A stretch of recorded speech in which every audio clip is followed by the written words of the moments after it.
set. Ewers with pressure in his face, escapes the pocket, tucks the run.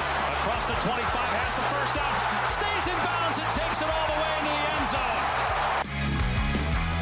This is 365 Sports, powered by Sikkim365.com. From the 19-yard line, right hash going left to right. Man in motion on the edge. Here's a pass, and it's intercepted. That's Kareni Reed, and he takes it to the house on the first play of the game. 21 yards, a pick six for Kareni Reed in Utah. 365 Sports is presented by IdealMRI.com. High-quality MRIs for $497 or less. IdealMRI.com. Your health is important, so is your budget. Here's Schrader, a huge hole. He'll take it in, and Missouri's got a 2-score lead. 365 Sports is also brought to you by Texas Farm Bureau Insurance, protecting Texans since 1952. Hughes in motion, back from behind, got the pass away to a strike. Glad McHargue, touchdown Georgia. 41 yards. Have you subscribed to our YouTube channel? Search 365 Sports on YouTube. Brought to you by TFNB, your bank for life. Gabriel. Launches touchdown, Nick Anderson. 365 Sports is turbocharged by Unite Private Networks. Find out more at uniteprivatenetworks.com. Wigman again to the air. One-handed grab, Evan Stewart. Freshman to freshman and a 15-yard strike. Now here's David Smoke, Paul Catalina, and Craig Smoke. And here we go. 365 Sports, Sikkim 365 app, and also in the last several weeks we have seen an amazing pickup of those who watch this show on Twitter at 365 Sports YT. So thank you in any way or how you digest what we do. We appreciate all of your time. And if you haven't, if you're on the show already, please hit the like and subscribe button if you don't mind. Craig Smoke to my right, Paul Catalina in the timeout corner. A lot to get to, but most of it from the story that was really a part of yesterday and even Monday with Jim Schlossnagle at the University of Texas. He was introduced earlier today. We'll hear an audio clip with a question that Olan Buchanan of Texags asked him, and they apparently had a pretty good relationship when he was covering A&M, and it still does. And then Olan's going to join us a little bit later on today. Cedric Golden from the Austin American-Statesman and Kevin DeShazo, who is the co-founder of Better on leadership, ADs, coaches, and more. His thoughts about the story, but also much more in college sports. All right, here we go. This is Olan Buchanan asking Jim Schlossnagle earlier today at his press conference that introduced him in Austin. And it's about 2.5, 3 minutes of audio. From Parker Ream, by the way. We appreciate him for sharing the video. Yeah, Coach Schlossnagle, Olan Buchanan, Texags.com. Welcome. Thank you. Coach, on Monday night, you said that you went to Texas A&M with the idea of it being a last job. And then you said that your mind hadn't changed beyond that. So, number one, what changed? And then number two, what would you say to those Texas A&M people that supported you that feels like that you intentionally misled them? Well, I didn't intentionally mislead them. And that's a very fair question for you to ask because that is what I said. In that moment, that's exactly how I felt. At 50 years old, you got to understand, and Chris would probably back me up on this, I love TCU. My children grew up there, Fort Worth. I was there 18 years, and it had to be a very unique situation for me to leave that at 50 years old. I love Coach Garrido, but I hope I get to coach here for a long time, but I don't really have any plans on coaching to 75, 78 years old. So I made that choice because it aligned both personally and professionally with what I had going on at the time, and I loved it.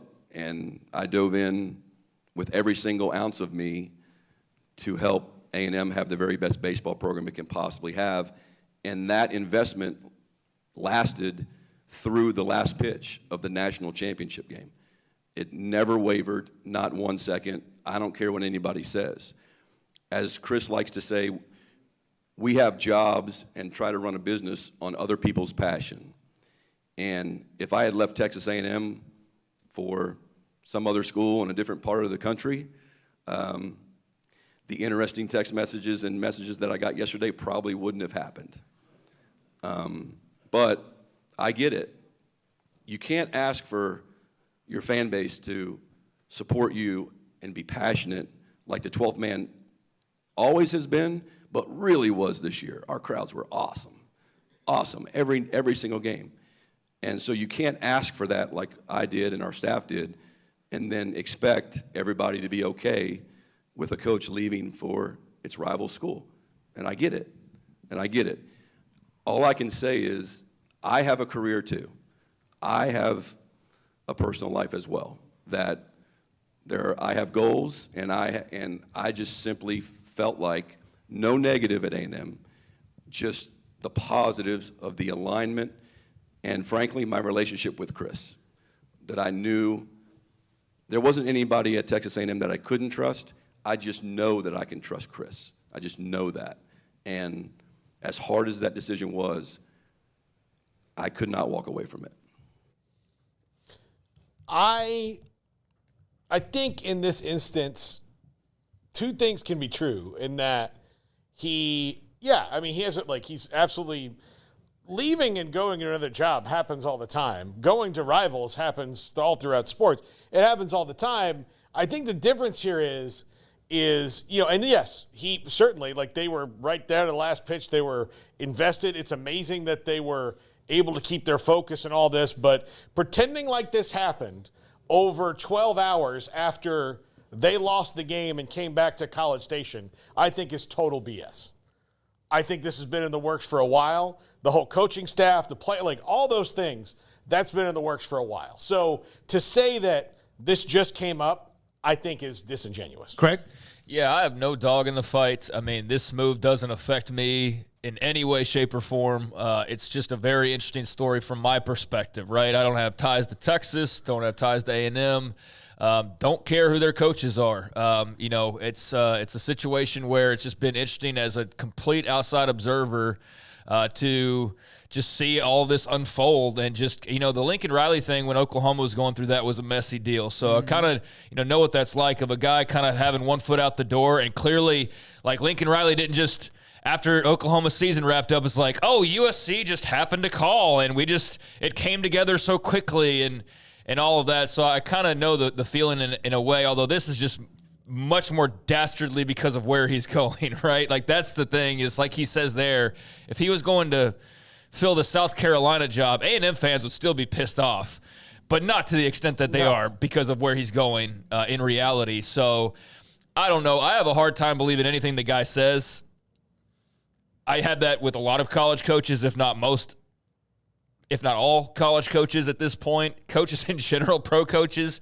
So I just kind of listen, and I'm just thankful that I don't have to make big decisions based on what they're saying, because I don't believe, hardly any of it. I do think he makes some valid points as far as his life and his career, and that's all very real and understandable, and clearly he has a very close relationship with Chris Del Conte. So, yeah, all that makes sense. I just think that the way it was handled was poor, the going at the reporter, and I know we'll address that in a moment and everything, but, I mean, this is college sports. This is college big business. This isn't new. It's just a very fresh and juicy chapter that is pretty fascinating because of the timing of it all and the schools involved. So, I don't know if you want me to say, I believe him. I don't. No. I just, I understand where he's coming from. I don't believe half of what he's saying. I definitely don't believe that this was something that just came together. All the stuff we've been reading over the last 24 hours. I know there's a lot of hurt A&M fans, so I don't take everything being said as fact either. But it does seem like there's enough fingers pointing to some certain things that, he was not all in all the time with Texas A&M during the last leg of their journey. It's amazing they still were able to get as far as they did, given how much his mind might have been elsewhere at times. I do think he invested, in his opinion, all that he had towards A&M, but I don't think you gave it every single bit of you when you very clearly were orchestrating a massive move behind the scenes, and that was not something that just came together by the sounds of it. And in the end, it doesn't matter. Like, it doesn't matter how he did it.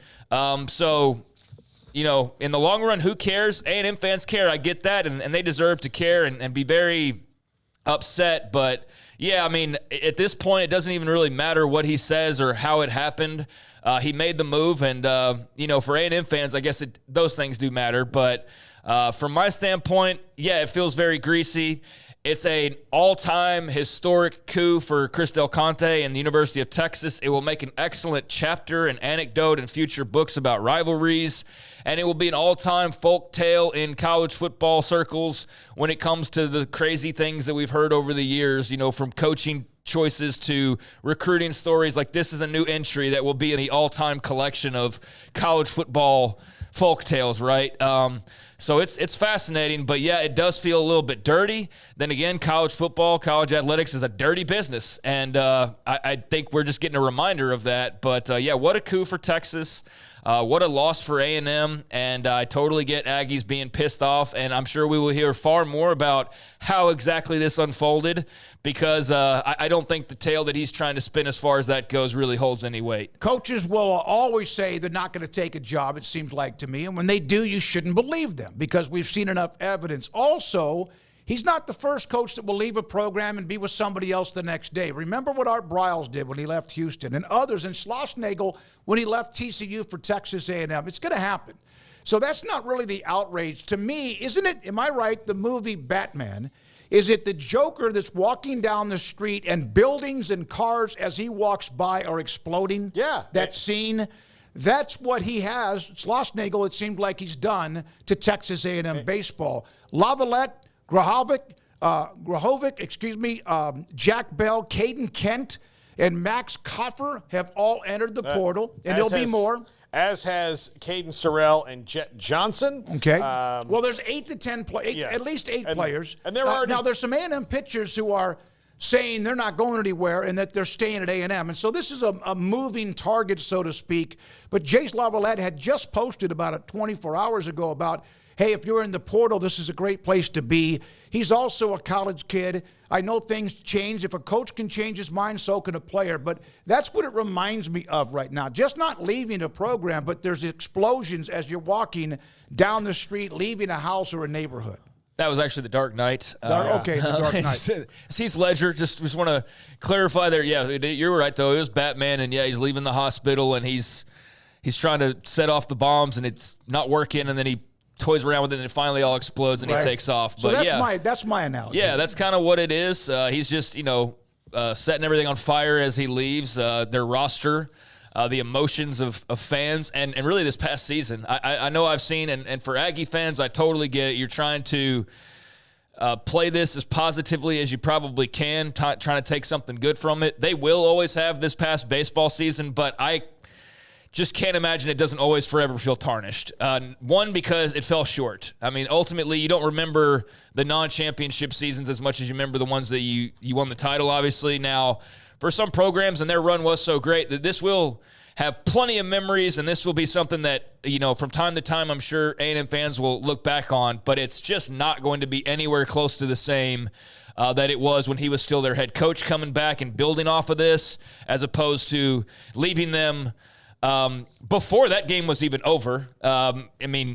Just unofficially, and then officially being introduced, less than 48 hours after that loss? He's already in Austin being introduced with his staff in tow. So, yeah, and then, 10 players, whatever the total number is now, in the portal, and A&M now being – so, yeah, that whole celebration this past season for the players and the parents and the hardcore fans, I totally get that, but you can't not have a sour taste in your mouth when looking back on this now. I don't see how that's possible. And look, he takes – the other thing it sucks for A&M is that it's not like he's taken away a couple guys.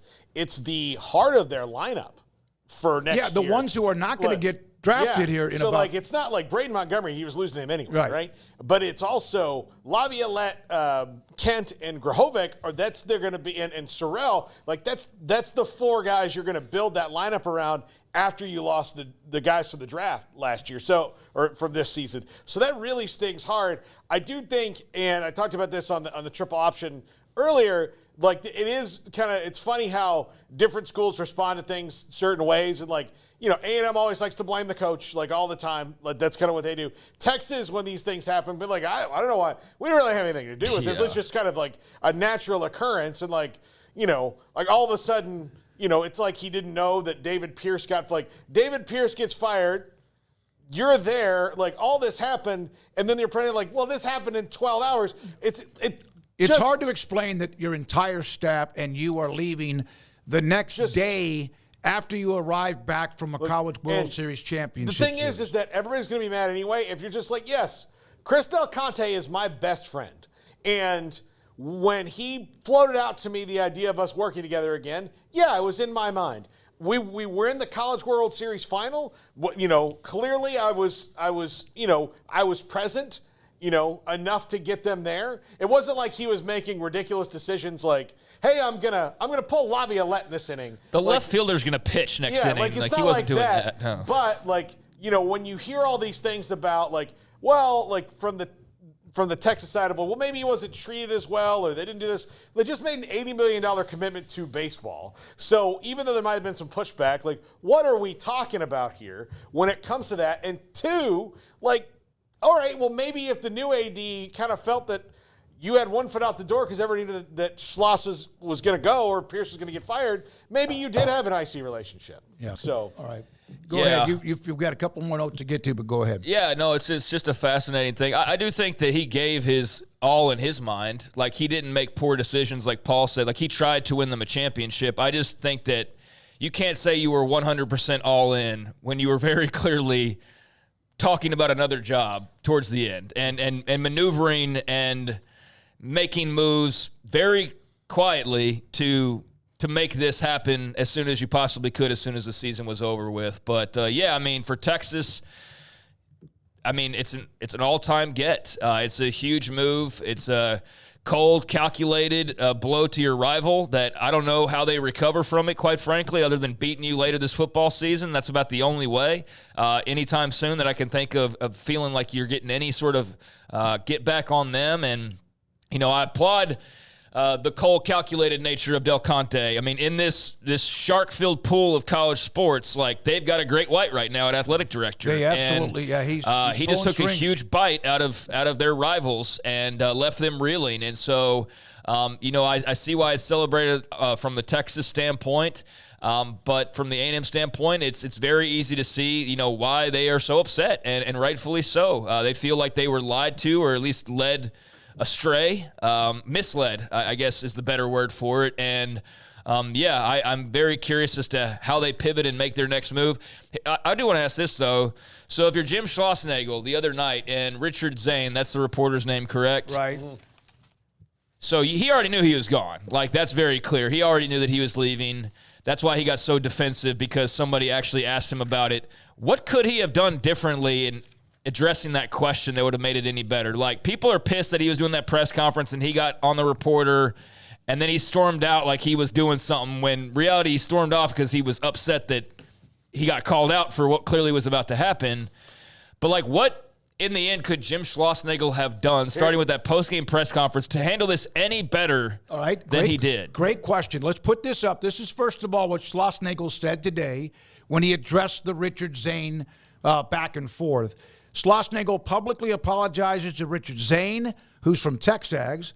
I wish I could have answered that better, then follows that up by saying he was only thinking about his players during that moment and could not think about anything else. So that's what he said today. Olan was there, and so was Cedric Golden. We'll have them on here in the next couple of hours. I think there's only one way to do this is all talk about anything else is for another day. Yeah. Right now I gotta go back in the clubhouse and talk to my guys and, deal with this because it's heartbreaking.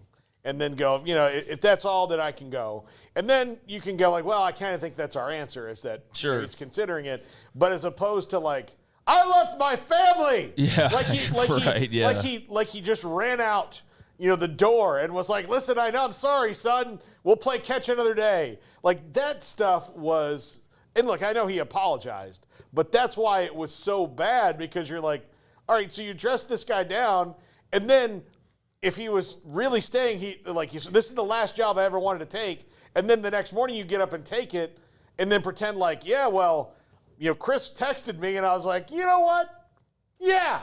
No, that's not how it happened. Well, one of the other things, and Craig, you follow, please, is that, and when we have Olan on, we'll ask him this, is that it was almost an underlying current after this started to steam up on Monday, an underlying current that this was something that was known and even discussed as a possibility on, and that some staff on TexAgs, and again, it's undercurrent, may have kind of known this was happening, and I'm not sure if they didn't report it because they didn't want to interrupt a great thing or what, and some of them are being called out for that when they say there's so much more to come out of all this. Now, again, whatever you see on social media doesn't mean it's true. A lot of accusations. Well, people are angry, so they're just going to get angry at everybody they can. So, yeah, now it's the reporters because they didn't report it a day earlier or whatever. Yeah, I can't speak to that. I don't know about what people knew and what they didn't know. I understand fans lash out, though, and I've experienced that. All of a sudden the team start losing. Somehow it's my fault. Like that I didn't ask Dave Aranda why he didn't call this defense in this moment. It's like, y'all don't understand how this works, do you? Because that's not how it works. But, yeah, I think that sounds like it was probably misplaced anger. And then again, if some people did know, which it does sound like some people did know, or they're trying to portray themselves in a certain light after the fact, is like, oh, see, kind of like, oh, well, I knew about that. I just couldn't say anything. Like, I guess you're trying to get that attention maybe. I don't know. I don't relate to that. But I've definitely seen people, kind of pull that before with things.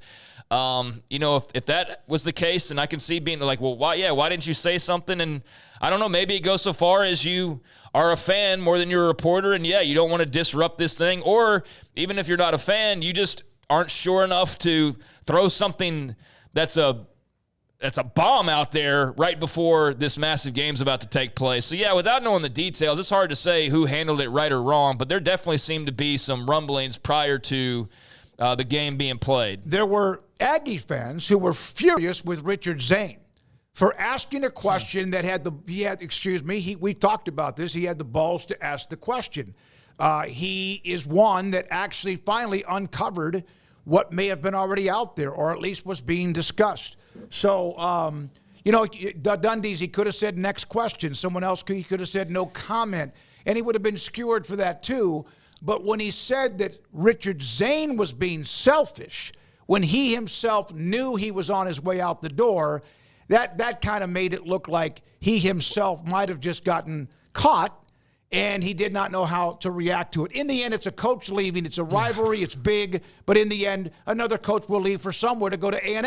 And it's not like A&M hasn't talked to coaches who they've hired, perhaps before they're done, at the job where they are at a specific time. I'll just tell you, I don't think Jimbo Fisher woke up on a December morning and said, F this Christmas tree. I think that was in the works for a while. Mm-hmm. And, that's it kind of has to be that way. But, you can't just pretend like this was a, kind of happenstance thing. Well, it doesn't matter at this point. He's gone. He's left. He's done it before with the TCU to Texas A&M move or something like this, and many other coaches have as well. So it's not unique to him. It's just very interesting because it's the latest example of it. And that's why I asked the question about what else could he say, because anything else he would have said was going to tip it off anyways. No comment would have been better because at least you avoid the blaming of a young reporter for asking a question that everybody else clearly was probably wanting to know the answer to. So, yeah, I think that would have been a tip-off, but we were all going to learn about it in hours anyway. Yeah. So what's the difference? Like, you avoid the whole attacking the reporter thing.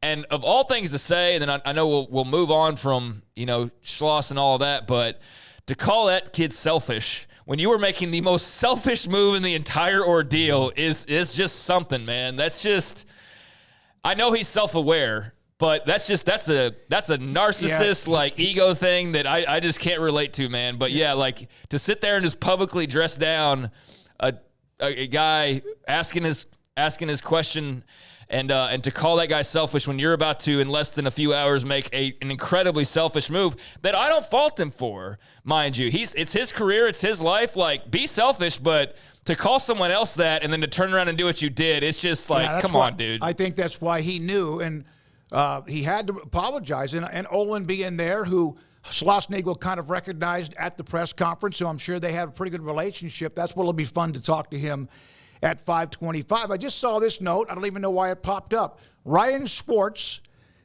due to the recent coaching changes at the University of Texas, I have decided to request the release of my NLI and open up my recruitment to all schools interested. He's a catcher, pitcher, outfielder, whatever, I believe in North Carolina. So there's a little bit of that both back and forth, and there's probably going to be some players, if these transfers end up in Austin, which it probably will, that may not might be say, hey, by the way, you might want to look elsewhere. It's going to be a churning, like whatever you see in the washer or in the dryer. We saw this with Kalen DeBoer leaving Washington. I mean, name a move. It's all we've seen it. Like, it's the same thing. Fish to Washington after DeBoer went to Alabama. We saw all the tweets. Thank you very much, Jack. Great stuff by putting all that up. So that will be interesting to see how many of those players in the portal, and you would think the timing means they're about to be signing at some point or committing to the University of Texas at some point pretty soon.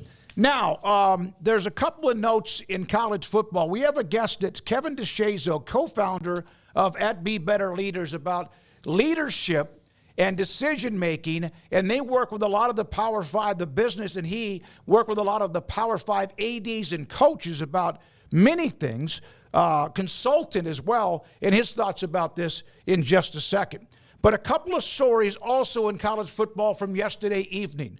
The Division I Council of College Football, of the NCAA Division I Council, now clearing the way for analysts to be able to be at practice and even on game day as a part of the coaching staff, not just as an analyst or advisor. I reached out to Baylor, and I was told that they are still trying to figure out what this actually means. And in fact, I reached out to Baylor and I said, does this now open the door for Gary Patterson, former TCU coach, to be more involved with practice and also game day? And they say, we're all trying to figure this out, exactly what this means. Well, if it doesn't, then that's just a huge screw up, in my opinion. I mean, why have the guy on staff if you can't have him out there instructing kids? I mean, I understand in the old rules why you did that. You don't want to necessarily go spend millions on another assistant coach, but in Dave Aranda's situation, I think the juice is worth the squeeze. If you can get Gary Patterson to have the ability to on-field instruct, and I realize what bizarre world I'm living in right now talking about this, Gary Patterson coaching at Baylor. It's still weird, but how do you not make that happen? That would make little to no sense unless he's like holding out for like a $10 million payday or something, which wouldn't be, something that he would do either. But yeah, completely agree with you. Huh? I completely agree. Yeah, I mean, that would just be a total miss. So especially with Aranda spread as thin as he might be, with all of his obligations now as head coach, as defensive coordinator, as a linebackers coach, I mean, yeah, that would seem to solve a lot of issues rather than Patterson sitting around this fall on the vacant side of the field or, kind of hovering in the background, watching the field and taking his notes as I saw him doing countless times this spring. Right. That's valuable, but if he can coach, you need him to coach. Yeah, no, he's a championship coach and knows his stuff. Now, I think this is a very interesting move because what do the Alabamas and the UTs and the FSUs and the whoever's got the big bankrolls of the world, like how many analysts are going to be on staff now that are assistant coaches? I mean, how many former head coaches that were these analysts are now going to be like, actual assistant coaches? And how much more are they got to pay them? How much more do you pay them? Like, how does that balance out as far as your – I don't really care about getting into budgets and things, but, yeah, how much are you now suddenly spending and just how big does it get, the whole analyst turned assistant coaching advantage and all of that? I do think this will shift some things. Like when you get into budgets, like the first place that they're going to come for to share money with players is going to be for coaches anyway. Yeah. Like that's the first place they're going. Yeah. They're not going to break into their own coffers until they have to. But But part of the reason that analysts are a good deal is if you're Butch Jones and you got fired at Cincinnati and you're owed 4 years of a buyout, then Nick Saban can hire you for $90K a year or whatever it is, and you don't care because you're still making head coach money and doing 1/20th of the work.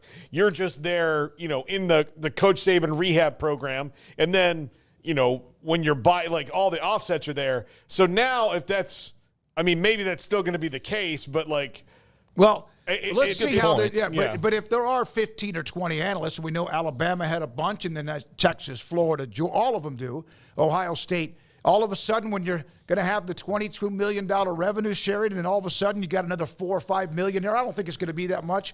You just, again, more money, then it's got to come from somewhere. More money available for most of these schools, but not all of them. But Paul's right. He's got a good point. I don't know what Gary Patterson's contract is with TCU, or even if that's still in existence or not. But let's say he had a couple years left on that and he's getting paid $10 million. Baylor's not going to pay you $10 million or whatever other example you want to use. But I would think you're making enough money to be on the field coaching then in that case. So, that's the main thing. I'm sure Ohio State or the usual suspects will use this in a way that others can't quite use it. But then again, what are you going to do? You're going to hire 10 former head coaches? I mean, at some point, you don't need that many coaches. So this has been a long time coming. I think this has been bubbling for a while. And I am fascinated to see kind of how various schools out there go to applying this, because I think, a guy here and a guy there can make a world of difference. I think, the Baylor case especially, because Aranda's on a hot seat. Defense is, a big responsibility of his, and here you've got this guy who could very well help you. Now, at other places, I don't think you necessarily need all of that. You've already got a great defensive coordinator. You've already got a sturdy head coach on a cool seat. But, who's the first to take this? Is it Ole Miss? That's what I wonder is who's the first team to take this to the excess that it always gets taken to. It's a great point. I don't know what analysts get paid, but I'm going to say somewhere probably in that 80, 90,000 range, maybe some a little bit more, but again, depends on their contract where they were.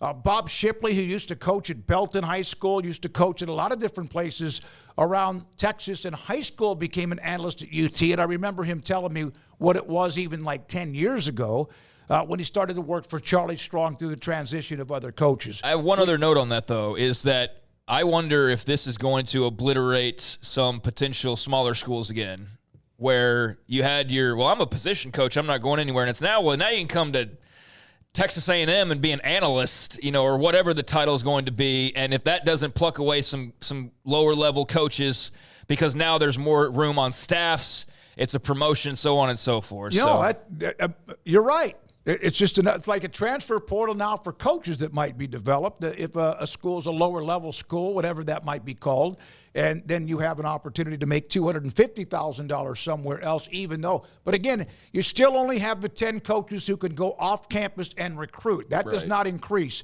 It's just the fact analysts are now available more often to coach at practice and also on game day. When we come back, Kevin DeShazo, co-founder of Be Better Leaders. It's, again, a website, keynote speaker, consultant with top leaders, team leadership. He's been a part of helping championship programs in the ACC, SEC, Big 12, and others. He is next, and his thoughts about what happened the last 24 hours with A&M in Texas and Jim Schlossnagle. This is 365 Sports.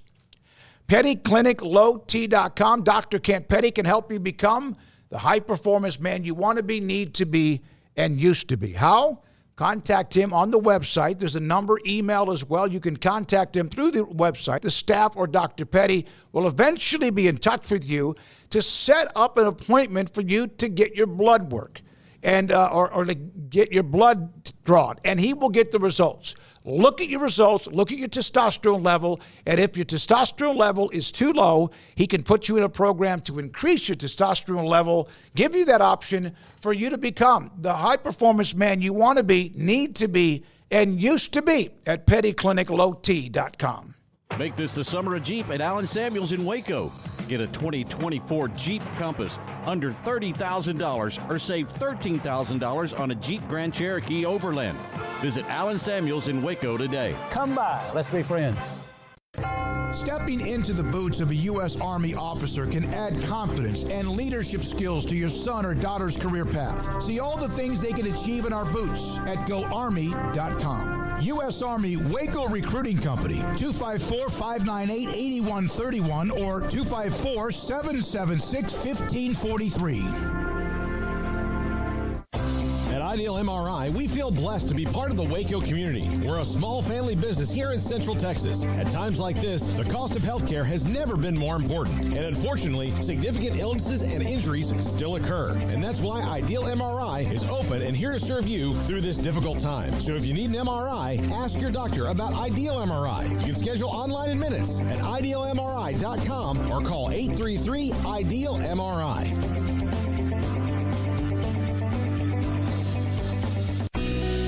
Camille Johnson Realtors guide you seamlessly through the process of buying your dream home or selling your current one. Commercial, farm and ranch, or residential, Camille Johnson Realtors can smoothly and successfully lead you through any transaction. With a team of 28 experienced agents who are excited about serving you, Camille Johnson Realtors services the entire greater Waco area. If you're in the market to buy or sell, contact Camille Johnson Realtors, 104 Midway Center in Woodway, or find them online at www.camillejohnson.com. Camille Johnson Realtors, elegant, charming, warm. Welcome home. Parenting is full of surprises. You never know what to expect. So after our son was born, I called my Texas Farm Bureau insurance agent to set up a life insurance policy in case something happened to me. Sawyer is now 2. And we'll soon have a sister. There's no one else I would trust with protecting my family. Stop by and see our agents at one of our 3 McLennan County locations. Coverage and discounts are subject to qualifications and policy terms and may vary by situation. Baylor alumni are more than 160,000 strong. When we all join hands to support our university, we don't just move the needle, we move mountains. Working together, we create life-changing opportunities for students on the field, in the classroom, in the laboratory, and in life for generations to come. So get connected, get involved. Learn how at baylor.edu/alumni. Let the journey to financial brilliance begin with Genco's limited time offers. Max your earnings with a Kasasa cash account and get paid monthly with a 4.25 APY. That's $425 annually. Then invest in a 13-month share certificate and earn 4.9 APY. That's $529. Earn cash and outshine the rest. At Genco, we offer you the sun and the moon. Kasasa based on average daily balance of $10,000. Certificate based on $10,000 investment. See GencoFCU.org for details. NCUA. This is 365 Sports. The 3 o'clock hour is sponsored by Waco Custom Marketplace. Meats, sweets, Texas treats, and a cut above the rest. 425 Lake Air Drive, Waco.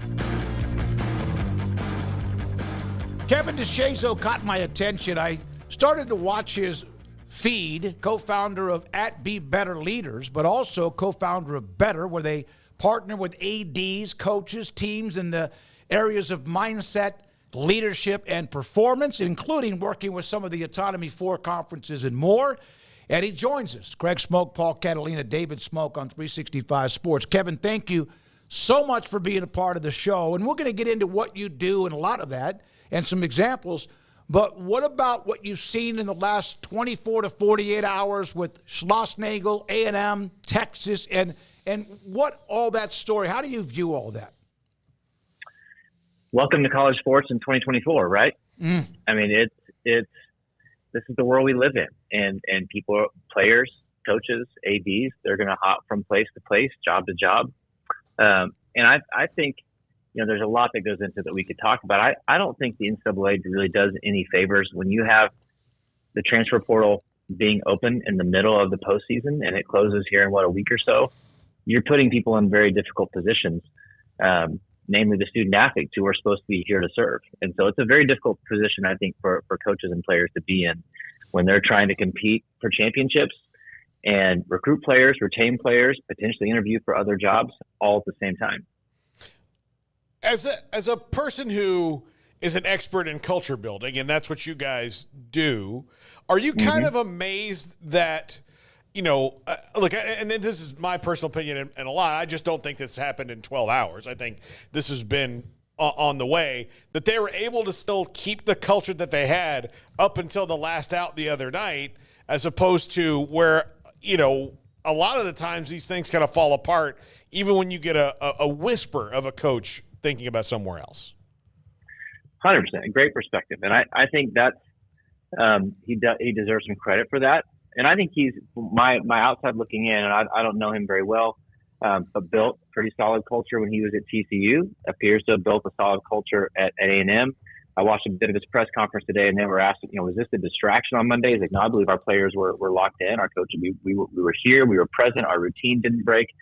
And so I think that just shows the level of commitment within that locker room at that time. Right? We can take all the other things that were going on, but they were able to separate whatever's going on outside and say, in the moment, we are here, we're competing, we're focused on what we need to do. And that's actually, obviously they came up short in the championship, and that is what it is, but that's pretty unique, I think, in this day and age, to get a group of young people to block out whatever's going on and to focus on the task at hand, knowing that, players are not dumb. They're on Twitter or X, whatever we want to call it. They see the chatter. And it's very easy for them to be distracted. And all of a sudden, like, wait a minute, what are you and what are we? And but they were able to put all that aside and lock in and compete at the highest level. Kevin, what is more of a need, or at least what you get as when people want you to give them a consult with them? An athletic director who needs to earn the trust of his coaching staff, or a coaching staff who needs to earn the trust of his players? I think it really boils down to, we see a lot in the sports world. All these slogans get thrown around, these motivational phrases, and we can chant them, we can put them on our walls in the locker rooms and in the team buildings. But at some point, you actually have to show people who you are, right? We can have all these slogans, or we can show them the substance of who we are on a day-to-day basis by saying, yeah, these are our values. We're not going to preach them. We're actually going to live them. And when those values are tied to action, in the way that you communicate with people, the way that you treat people, and I think especially so in the midst of difficult moments, right? When things get difficult, when the adversity hits, when you've got to have hard conversations, again, whether it's AD to coach to player, when you have to have hard conversations, who are you in those moments? And can you be a truth teller? And can you deliver hard news or difficult situations, but still care about that person and earn their trust in that moment? And so I think just the ability to be authentic and live the values that you preach, because too many talk about values, they talk about standards, they talk about expectations, they talk about being disciplined, all these things, but they don't live it. And people aren't dumb, right? Whether you're an 18-year-old athlete or you're a head coach or you're us, right? We can see how people talk, but we can see how they live and act. And if those things, there's a disconnect, then our trust is not going to be there.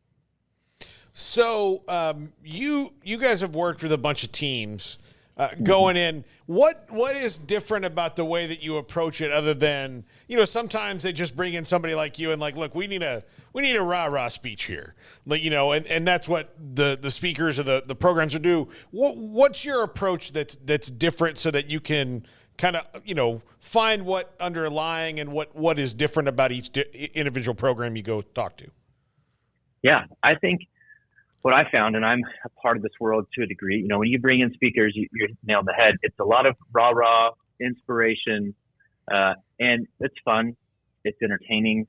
But I would argue, like, for the most part, that's like a church camp high, right? It's like, oh, that's amazing. And then 2 weeks later, we go back to the exact same habits and tendencies and culture and communication that we had, because it was inspiration, right? It's be positive or work harder or whatever the message may be. It's like, and good, like, they're good messages. The speakers are good people. But what we've found in the coaching world and the sports world, and it's true in any industry, just where we tend to live, is that there's enough inspiration, there's enough content, there's always a new, video clip or podcast episode or course or event they can go to, but they don't have systems to implement for communication, systems to implement for just being healthy leaders, systems to implement for creating culture. And so we try to come in and say, where are you at and where do you want to be? And what are the systems that you need to put in place that are easily implementable and scalable? So every time you've got a new class coming in, because at this point, you have such significant roster turnover year after year, do you have systems you can essentially plug people into, say, here's our culture, here's how we do this, here's our values, here's how we do this. Here's how we communicate, and just repeat that every year, as opposed to just bringing in a speaker who says, work hard, have fun, whatever that may be. I wrote down a lot of the programs: Oklahoma, Florida State, West Virginia, I believe UCF, Baylor, Florida, SMU, the Naval Academy, some of the conferences as well, the College Football Playoff, and also my alma mater, SFA. So you have the gamut of a lot of these different programs. Are all of them looking for pretty much the same thing?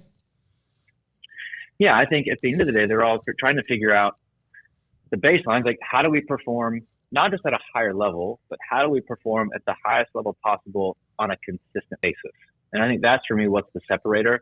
Is like you can have a winning season almost on accident, because you're going to have talented people in the room. You're going to have skilled coaches in the room, but the best win consistently for a reason. And so how can you put systems in place? How can we create a place where, number one, we attract the right people, both from a coaching standpoint, assistant coaches standpoint, administration standpoint, obviously student athlete standpoint? How do we attract the people who fit us? Because not every player, not every person is going to fit every program. So how do we attract the people who are going to fit us? How do we develop those people when they're here? And now we've got a shorter window, right? Where 3 or 4 years ago, it was, hey, what's your 4-year, 3-year program or process to develop a kid?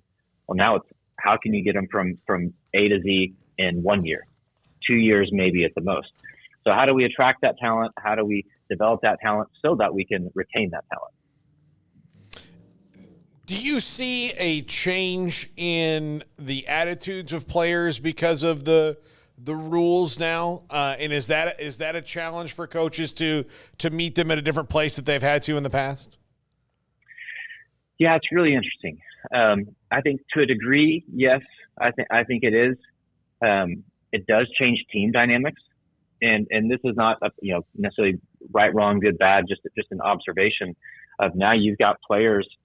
A lot of these younger players are coming in, and a freshman may make more from NIL than a senior who's been there, who may have won conference championships, national championships, whatever it may be. So there's a weird dynamic. Like, wait a minute, I've been here 2 or 3 years. I've put in the work. You just stepped on campus and you're making more. And so there's a little bit of an interesting dynamic there. I think players are realizing players have more power than they've ever had, which is a unique position for coaches and student athletes to be in. Now, I think some of the conversations I'm having with coaches is they feel that they're so uncomfortable, and it's not that they disagree with some of the stuff happening. I mean, obviously some coaches are not a fan of any of the changes. Some of them realize that, hey, this is the world we live in. Like, it is what it is. We can gripe about it, but the best are going to have to adapt to it. Where the interesting dynamics for them, like most of them, they didn't get into this world to talk to 18-year-olds about money. They got into this world to talk to 18-year-olds about how can I help you become your best in sport, in life. And so now that money enters into it, it just creates a very unique dynamic that these coaches don't necessarily want to be engaging in. They're like, money's a private thing. I don't want to be talking to an 18, 19-year-old about what we're going to do from a payment perspective. And so it's created some really interesting dynamics. But I think certainly players have more power than they've ever had. With the Jim Schlossnagle to Texas, again, by the end of the day, another coach will take a job somewhere else, maybe not the same circumstances or straight to a rival. Does he have, you think, that gain the trust of the players that are at Texas, knowing that some players from A&M are about to arrive perhaps in the transfer portal because of what he did at A&M? Should they trust him in Austin? He's got his work cut out for him. And I don't mean that as a negative against him, but this is also fresh on people's minds. Again, it's not just that he took another job. It's when he took the job and how it all kind of came about. And again, that's not to blame him. I mean, this is the situation that we're in, you know. But I think he's going to have to really, really, really work. And he said it in his press conference, because they asked kind of that question, like, hey, like, should these Texas players trust you? You know, you were wearing a different jersey 48 hours ago. And he said, well, watch what I do. Watch how I act. And on some level, they could say, yeah, we are. We watched what you said in a press conference, and now you're here. But I think at the end of the day, there's a couple of things at play. One, he's going to have to earn their trust. Two, a lot of these players, the nature of the beast now, relationships still deeply matter, but so much of it has become transactional. Like, yeah, maybe he did whatever, and maybe I don't agree with it, but can he get me to where I want to be in the next 12 months? Kevin, and if he can do that, I'll buy in. So And I saw people who already want a book, and I loved your response. I appreciate the interest, but it's 98% done. So you need to write that. You need to write that faster, right? Yeah. So I have a book out from 4 years ago called Keep Chopping Wood that a lot of leaders and teams use. It's a very short read because I don't have a long attention span. But I've got one that's, to your point, 98% finished. It's called Into the Storm. It's about overcoming adversity and building mental toughness. My hope is to have it released, in the next 6 to 8 weeks. I just got to get it finished. How long does it take you to write a book? Is it different types? You've done 3, I think. This might be your 4th. Yep. Is it some takes you 6 months, some take a year and a half, some take not what's the timeline? Yeah, the writing itself for me is not that difficult. So Keep Chopping Wood, I wrote in 4 hours. There's a copy shop in the basement of our office. Now it's 9,000 words, so let's not. Okay. Yeah. It's not a 40,000 word novel. But I don't have a long attention span, and it didn't need 9,000 was enough. My new book's about 12,000 words. It probably took me a day to write. What's taken so long is getting all the other pieces together and sitting down long enough to get everything kind of finalized and put together. But the writing process itself, usually I can knock out 10,000 or so words in a day. You mentioned attention span. Have you ever walked from one side of the house to the other? I'm not sure if you have a 2-story, you go upstairs to get something, or maybe down in the basement, and you come back with something or two different than what you went to go get? Oh, the question is not have I done that. It's how many times a day does that actually happen? Been there, done that, man. It's a bad deal. It's a bad deal. It's only getting worse. Between raising 3 kids, I feel like social media has made that even worse. I mean, it's not good. All right, so this seems like this is going well for you. You have the Big Ten, the Mountain West. I think I saw Conference USA. Is it different talking to those who work at a conference than it is those who work for, like, coaches or ADs for the schools at a conference? A little bit. I mean, at the end of the day, leadership is about people. Right. And do you understand how to communicate, how to build relationships, how to get people aligned towards a common vision, and then execute on that. So at the general level, I mean, it's just people. And so it's not, the nuances will be different. Obviously, if you're talking about a group of adults, at a conference or at the college football playoff where you've got 30 professionals working in an office setting versus a tennis coach trying to get, 12, 13 players aligned and executing at the highest level on the same page, or a football program or baseball. So there's nuances, but in general, it's the same. Hey, Kevin, thank you very much for getting back in touch with me and also being a part of the show. Good timing with where we are today in college athletics, the landscape in so many ways. You're right. Thanks for your time. Yeah, appreciate you guys. Thanks so much. Kevin DeShazo joining us on 365 Sports, and you can also find where he works as far as a co-founder at Be Better Leaders. That's not difficult at all. And it's Kevin DeShazo, DeShazo, and his Twitter feed if you want with what he does. All right, when we come back, a couple of notes that we have we'll get to. Is the NBA draft tonight? We'll see about Baylor and what happens with a couple of their players and a couple of other stories too. In the 4 o'clock hour, Cedric Golden, we'll hear his perspective from the Austin American-Statesman on the Texas baseball hire. And then Olan again, as I mentioned, at 5:25. Yep. Yeah, the first round of the NBA drafts tonight. That's right. They changed it up, didn't they? And then the second round will be at like the middle of the afternoon tomorrow. It's bizarre. It's an experiment that I don't know if it's permanent or if they're just testing it out. I know, as somebody who's had years where I actually am very invested in the draft, which this is not one of those years, that I even then have very little care about the second round. So like I said yesterday, I'm very curious to see how that does in the ratings or how that's sort of viewed tomorrow. But, yeah, tonight will be the first round. And, I mean, yesterday all the trades that were going on, like it's going to be – it's the messiest draft in sports. It's just it's so messy. It's all over the place. And I know people love the messiness of it, but it's just very messy. So you guys will love this. Pierre Nugent was on with me on Monday on the Triple Option, and he covers the Timberwolves. He was all over the country with them this year, following them around, and he's done that for a few years. And I said, hey, can you ask the Timberwolves GM when you get to see him if they can change up these rules for those of us who want to enjoy the draft so that we can watch it and know? And he goes, it's even more annoying when you have to go in and not ask about a guy that you know is going to be there in 3 days. Yep. So they have to go, so they'll have the draft tonight. And our theoretical pick was Kyle Filipowski from Duke to the Timberwolves at 26 or 27 where they are. So they're going to draft Kyle Filipowski, but they can't say they drafted Kyle Filipowski, especially if they made a trade or if they draft Kyle Filipowski and then send him here and they get Stephon Castle or something like that, which I know is not the deal, but if they do that, then they're going to be like, so, and their quote, he has to do a stand-up, 3 stand-ups outside the press conference tonight, and every time it's going to be, well, the GM, he feels really good. It's like, well, we feel good about what we did. We had a productive night. And you're like, well, can't you just say we drafted Kyle Filipowski? Yeah, as a fan, I don't like the tipping of picks. It gets worse as the night goes on because Woj or Shams or whoever has to be out there first. I think that that's something that really takes away. Look, don't get on Twitter. It's like watching a TV show. It's like, but the whole point of watching a live sporting event is to interact with the live sporting event as it's on. This isn't Game of Thrones. This isn't, hey, I need to stay off Twitter till I watch it so I don't get spoiled. This is an actual event ongoing where guys are getting picked, and you want to react to that if you're a fan of those.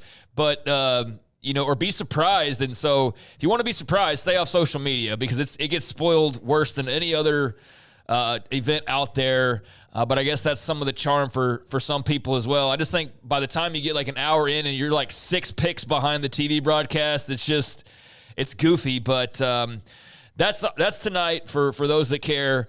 And also, I wanted to make mention that the Big 12 has teased that tomorrow they'll be releasing their basketball schedules for men's and women's basketball. So that'll be coming tomorrow, and we'll have an idea on who's playing each other twice and how all that's going to look for what should be a pretty raucous first year with, especially Arizona rolling in to shake things up with these new schools. So, Colorado made the tournament last year, but yeah, they're going to release the schedules tomorrow. So we have that to look forward to, or Hoops fans have that to look forward to. When we come back, a couple of nuggets to get to, including a thought from me based on what I saw on a trade of why the NBA draft and draft picks basically, for the most part, don't matter. And another very important decision by the NCAA Division I Council on drug testing. We'll have that and more. Thank you for being a part of what we do every day. And this is 365 Sports. IdealMRI.com in the Central Texas marketplace, where you can get an MRI, find out what is wrong with your shoulder, your neck, your back, your hip, your knee, whatever physically doesn't feel right. If you have a doctor you've already seen, I don't know if they've done an x-ray or not, or if they want to get a better look with an MRI, IdealMRI.com. It's in the Central Texas marketplace off I-35 in Waco. Has state-of-the-art imaging machine. Great techs and specialists. I've met them. I've been inside the machine, so I've met the machine. And then also a mission statement. $497 it will cost. That's it. $497 or less every single time, when the average MRI is around $1,100. Every scan is performed, state-of-the-art machine, read by a board-certified expert. They do it with a level of convenience and comfort uncommon in healthcare, and we do it as well with a fixed, transparent, affordable price. Isn't that the way healthcare should be? I've experienced it. They are fantastic. Dr. Rob Maxey and his partners. It's inside the Central Texas marketplace on the southern part of Waco, just off I-35 at IdealMRI.com.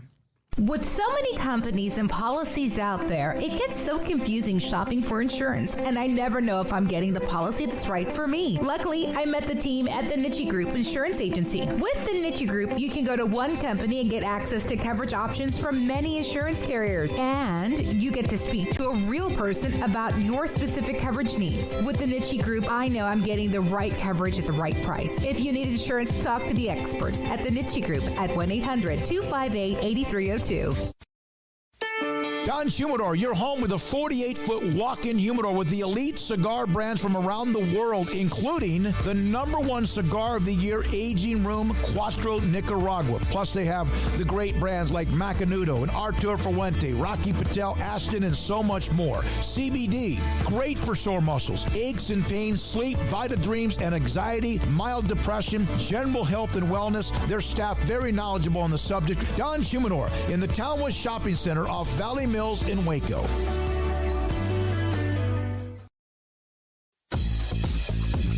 Baylor Scott & White Southwest Sports Medicine and Orthopedics, the team physicians for Baylor Athletics, diagnosing and treating all sports-related injuries, including concussions. These specialists also provide orthopedic services for athletes and non-athletes alike, whether it's knee or shoulder pain, a wrist injury, orthopedic spine care, and even an arthritis and total joint clinic. Trust the doctors Baylor Athletics trust. Baylor Scott & White Southwest Sports Medicine and Orthopedics wants to get you back in the game.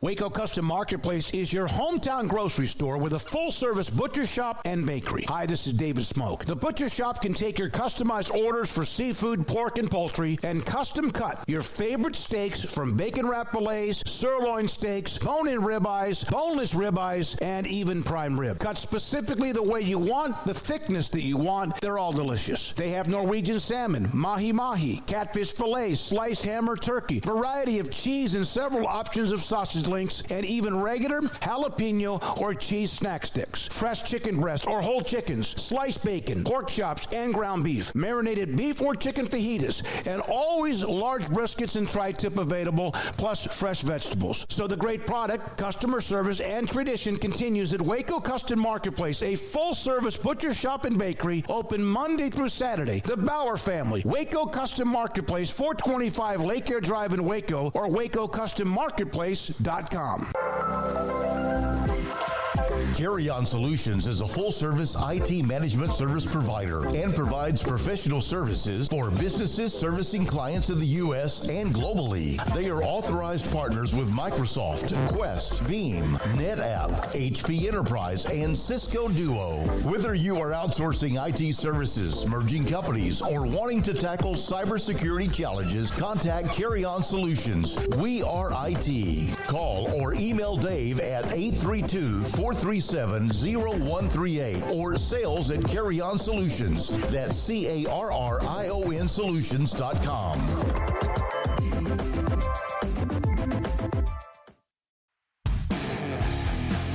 This is 365 Sports, powered by Sikkim365.com. Enjoying the show? Hit the like button and subscribe. All right, I mentioned the Division I Council and the analyst jobs in college sports and what they now might be able to do or will be able to do. We just don't know the specifics, and even I asked about it and waiting to hear back. Like, for example, Gary Patterson's a great example at Baylor. But also one other decision was made yesterday by the end, and there were a few others, transfer portal being changed just a little bit. The D1 Council voting to remove cannabinoids from banned drug class for championship and postseason participation in football. Decision not final until meeting concludes today. Yeah, I think this is probably a little bit over. Are these gummies or these like? I think anything like any pot, anything that has cannabis in it. So part of this is, and this is the quietest group. I've always said this about rejoicing. This are the coaches, because they've been fighting a losing battle forever.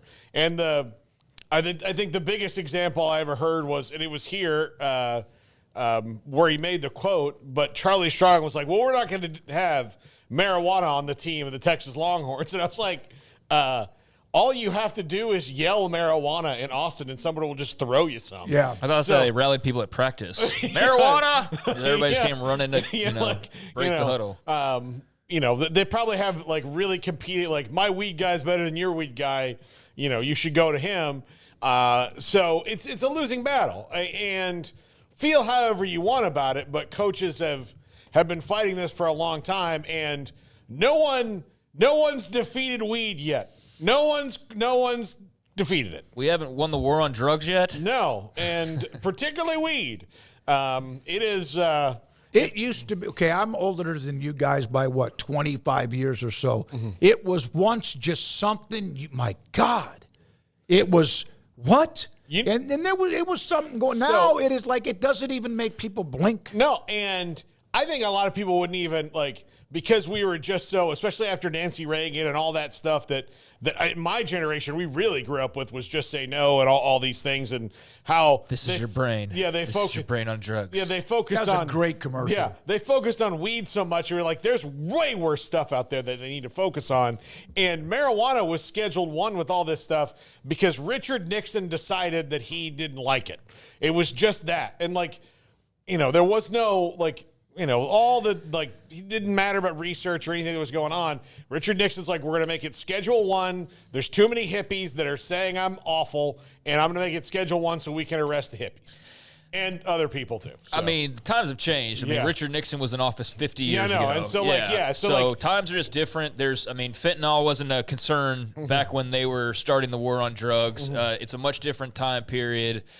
There's a lot of other things that are far scarier and far more of a concern. So I just think this is the natural progress of kind of how marijuana has been viewed in this country. And look, it's here in Texas, we're not going to have it legalized anytime soon because they don't want us to have any fun here. Can't have Pornhub, can't have, can't gamble, can't, all the stuff that a lot of other states are free and clear.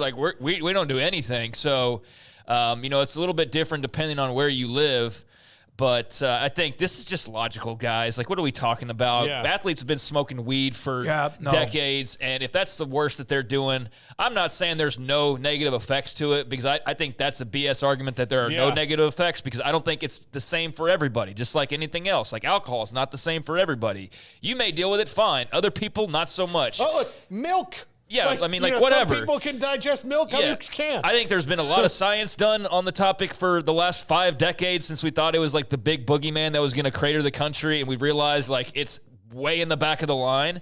Not to mean that you don't take it seriously at all, but I just think that we're far enough along that this is not something they need to be all that concerned with. And if an athlete's going to go and smoke a little weed, they don't need to be ineligible or any of that kind of crazy stuff. So, I'm totally on board with this, and I think it's just a logical next step as far as the rules go. Cannabinoids, by the way, and I don't know what the details of this will be, but, tinctures, capsules, edibles, creams and lotions, oils, sprays. So I don't know if, it just doesn't matter what you do, but that's all the various forms that you can now take them through. It's not just, lighting up a J or anything like that. So is CBD under this? Okay, all right. Here's some stuff from the responses in the chat room. Keep chopping. Mary Jane and Unlimited Coaches, some great moves. Ricky Williams would love this decision. He's now on staff, actually. He's the weed guy on staff. Lacey, better than painkillers. Right. Absolutely. This is Paxton. Smoke the stuff now isn't no 70s pot anymore. And I asked him why, and someone said it's much more harsh. Well, it can be, yeah. I mean, it's all scientifically engineered by labs that are allowed to do legal business and by people that aren't legal at all. But, we're talking 50 years ago. Yeah. Cars are better than they were, or whatever you want to example. Cameras are better than they were 50 years ago. So you're right on that. You walk into a dispensary in a state where it's legal, and you could be a novice. And I'm not speaking from any direct personal experience here. Oh, no, we're going there. Yeah. But in Arizona, Garrett and I walked in, and I'm a novice. Garrett, very proudly, is not. They said his name like it was Norm on Cheers when he walked in the door. Garrett, we've been waiting for you to come to Arizona. We've heard rumors. What's up, homie? But I walked in, and I'm looking at stuff, and I'm like, I don't really know, what to get here. And then they're like, well, how high do you want to get? Yeah. Do you have a back problem? Do you have this? They're like, oh, you should try this one. What's your favorite flavor? Do you like strawberry kiwi? We've got that.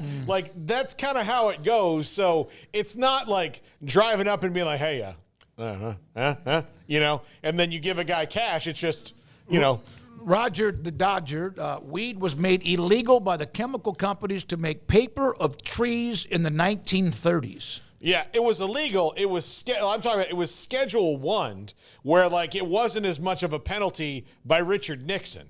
when he was there. Like, he's the one who, like, hit it the hardest, where it was illegal. Yes, Roger, you're right. It was illegal for a long time, but he made it way more illegal than it was, and raised all the penalties, and has filled up jails with people who don't really need to be there, and a lot of stuff over 50 years. Yeah, by the way, I'll say my cars example, not the greatest, because people argue cars were better back in the day when they were less electronic, but I will say cameras. That's a good example. Cameras are way better now than they were 50 years ago. So weeds can be a lot more potent and strong. And look, it's not for everybody, and it's not necessarily good for everybody. People's lives have been destroyed by weed. You have to be cognizant of that. It's led people down. There's people that believe it's a gateway drug. There are other people that don't believe that. So it's in the eye of the beholder, but I don't think that this is like a big roadblock for the NCAA to like bog down on and be like, no, we can't have our – I mean, I've been around enough to know that it's going on anyways, and I don't know how often they were testing to begin with.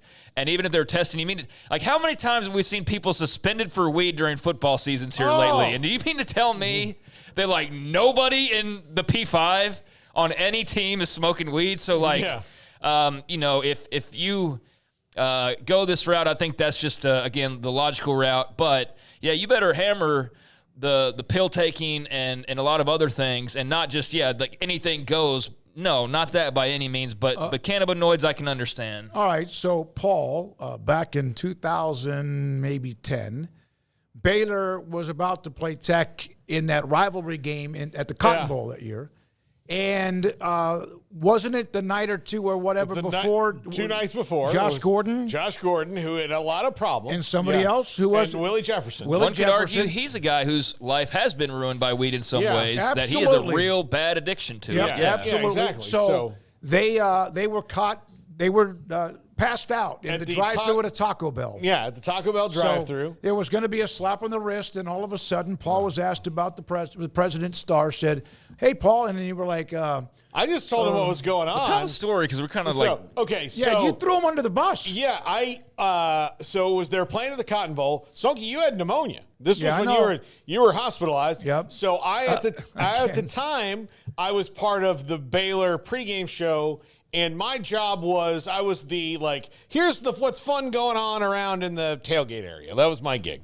And so we're at the Cotton Bowl, and I did 2 bits. One was somebody brought me over a deep fried Snickers. And then Judge Starr came over and ate a deep fried Snickers, and I asked him about it. So it was the 2 things.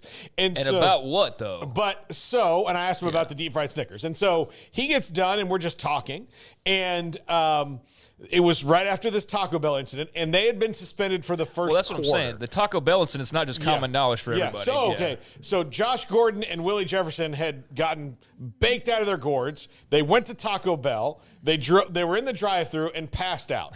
Yes. And there was a police officer. In the car in the drive-thru. There was a police officer there who cited them for the offense. It's taking forever, dude. What is going on? Dude is passed out. Yeah, both of them passed out. So it was really strong stuff. And they were suspended for the first quarter of that game against Texas Tech. And Ken Starr was the president of Baylor at the time, and he came to eat his little deep fried Snickers and do the bit about it. And so we get done, and he goes, "Hey, Paul, do you know any information about our 2 erstwhile Taco Bell patrons?" And I said, "Oh, they're suspended for the first quarter. Like, that's the press release we got." And he's like, "Huh? How about that?" And he walked off, and I thought, I didn't really think anything of it. I was like, okay, well, whatever. And then I get to the press box, and immediately it's announced of Josh Gordon and Willie Jefferson have now been suspended for the entire game. And I was like, oh, shit. Yeah. And look, I don't care who they're suspended or not. Tattletale. But I was like, narc. And then people are going, well, what changed from then to now? And I was like, well, I know what changed. I know. But the point is, like, if that hadn't become public, though, then what are the odds that those guys are suspended? Yeah, no, I mean 0. Yeah, none. But it was public that it occurred. If I'm correct, I wasn't here then, but that was known that they had been busted. So it wasn't I'm saying, like, had that not been on local television, would they have been suspended? No. That's so. Yeah, there are issues that come with it, but for the most part, we're foolish to think that this hasn't been like a college football mainstay for a while now. Yeah, everything. Look, the NBA was really out in front of this when they finally were like, we've not stopped.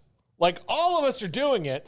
And the NFL even tried to set up their drug testing where they would be like, hey, Ricky, we will be drug testing you on or before June 10th. Before noon. Before noon. Again, that is June the 10th. You will be tested. Yeah. So they were hey, and we're just saying that the science says 2 weeks. Yeah. Like, if you don't do it for 2 weeks. I don't know if he could have shut it down. For 2 weeks. 2 weeks. So really, if you give it 4 days, you're probably, but 2 weeks. And then there were guys that were like, I don't care. Yeah. And so they were just done with that. And so, Well, there you go. And so there's the story why and the ruling of the NCAA Division I Council about cannabis and stuff that are included into what it might be from gummies. I've said this before, and the CBD product, Vita Dreams from Don Humidor, had somebody reach out to me about where I get that. So it's a different animal now than it ever was for the longest of time. Yeah, you didn't have CBD stores in every strip mall in America Gas 10 years ago, stations 20 years ago, much less, in the 70s. So, yeah, it's just a different time, and I think this is just adjusting to the times. But the response in the chat room before we break for Cedric Golden, no Pornhub in Texas? Yeah. That's what Paul told me. Yeah, I know. Emery came Emery in told here. you. Oh, my God. Of course, Emery was the one that. You're throwing everybody under the bus. Hey, in an absolute rage. No, it's something about their privacy or whatever. I don't know. I don't know. But, yeah, you can't, I mean, if you'd like to try and go on it right now, you can't get on. So. Yeah. Okay. There we are with that. But you never know what you might learn. Would you like to know what the difference is? So, you can Twitter just announce it. You can put whatever you want on Twitter. There's as you know, nudes in bio on Twitter. It happens all the time. The difference between that and Pornhub is not housed in Texas and owned by the richest man in the world. So that's why it's different. And the deal is that it's an age verification disagreement. Like, I guess the politicians in Texas want there to be like a verification that you verify your age when you're on the site or something along those lines. And I guess that's not what Pornhub wanted. I don't know. I didn't get into the details, but that's the basis of it, is like a disagreement over an age verification law for using the site, and that's why they've banned it. Yeah, basically. Right. Okay, when we come back. So when Emery goes back to Oklahoma, he's fine. He's all over it. He's back on there. Why do you goes up there every He's taking a lot of trips lately. So legal weed and Pornhub. I mean, what's he?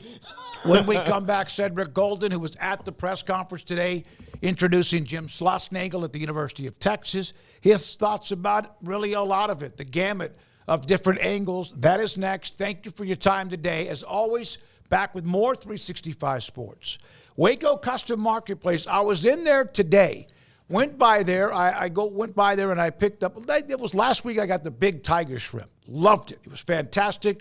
Sauteed it. Cut it into 3 pieces because these are big shrimp, and also then put it on a salad. It was delicious.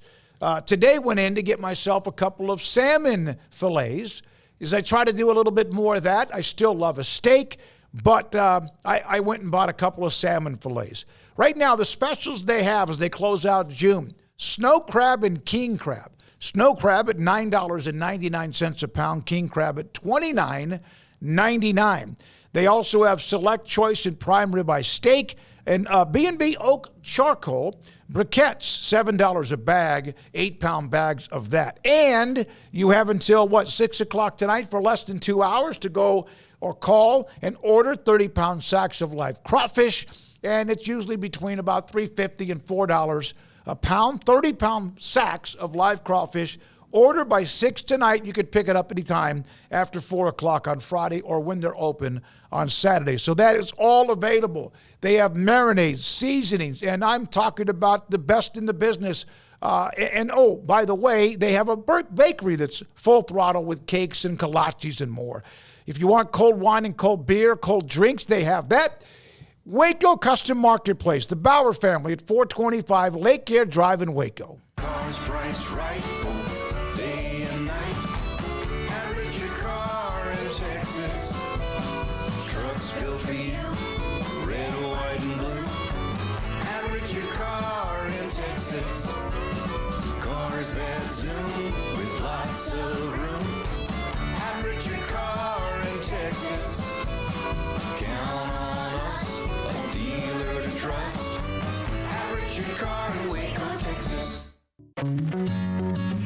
Established in 2007 and independently owned, Alliance Bank Central Texas is committed to helping families and businesses meet their financial goals. From their tellers to their board of directors, they know the importance of superior service and competitive products. Customers have confidence knowing that their financial needs are in good hands. It's your bank, Alliance Bank Central Texas, with 2 Waco locations, 4721 Bosque Boulevard and 191 Archway Drive on Highway 84, and at AllianceBankTexas.com. Member FDIC and equal housing lender.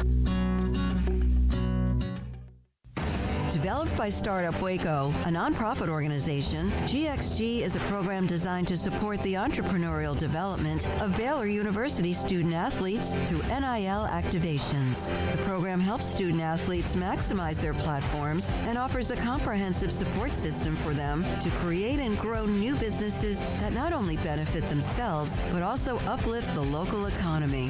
Fans who wish to support student athletes can donate to GXG via the GXG NIL Fund, BaylorBears.com/GXG. Contributions to support NIL activations through GXG can be made at BaylorBears.com/GXG. For more information, follow at GXG_GreenXGold on social media and visit the official website www.gxg.startupwaco.com. GXG, empowering student athlete entrepreneurship and uplifting the local economy through NIL activations. Riverbend Liquor and Wine now has 2 locations to serve you. The original on Lakeshore Drive at North 19th Street and the brand new spot in downtown Waco at 600 Franklin Avenue. If you're looking for the best in craft beers or local Texas bourbons, then the original is the place to be. And for the latest trends and online phenomenons, head downtown to the Franklin location. Either way, you're going to get the same great variety, customer service, and speedy experience. Check out both locations on their Facebook and Instagram pages. Riverbend Liquor and Wine, Lakeshore Drive at North 19th Street, and now downtown on Franklin Avenue. This is 365 Sports, powered by Sikkim365.com. The 4 o'clock hour is sponsored by Boozer's Jewelers, the wedding ring store, specializing in custom jewelry and repair, all in-house. Now here's David Smoke, Paul Catalina, and Craig Smoke. We started the show today with the part of the press conference of Jim Schlossnagle in Austin being introduced as the UT baseball coach, and what has been a dramatic, 48 or so hours since the championship game in Omaha, when that same day Texas announced that David Pierce was fired, but everybody knew that. And then the game ended, and then we know the story. Now we're Cedric Golden was at the press conference, works for the Austin American-Statesman, and joins us on 365 Sports.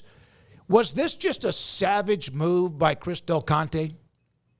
You've been reading Golden, Smoke, because I used exactly that term. I haven't read it yet. Okay, yeah. I called him an absolute savage in the nicest sense of the word. I mean, he's a don. He's a boss, and he doesn't care if he hurt your feelings when he took your coach. I mean, isn't it brutal? You think the season ends, and this is like, you think you're on good terms with your girl. You may have had a little argument, but everything's good. And you're at the mall the next day, and you see her walking in a Foot Locker with the one guy you hate. And she's happy, and they're hand in hand, and there's nothing you can do about it. Man, the Aggies are stewing in it. And they are out for blood, but guess what? I don't think Texas cares. They didn't care when they left the Big 12 with Oklahoma, and I know they don't care now that they've taken maybe the best baseball coach in the country.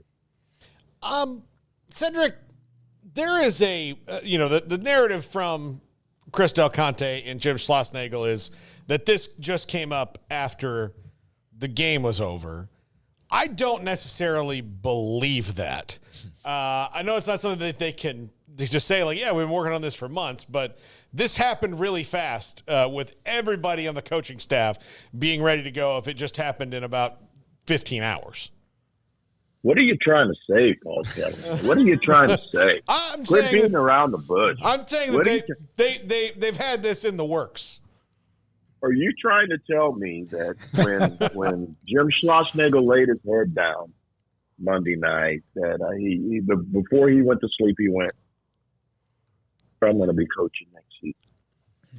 No, I'm going to tell you he did that like 4 days before that. You can't prove it, but if you're telling me that they cooked this thing up way beforehand, I would tend to agree with you. They talk all the time.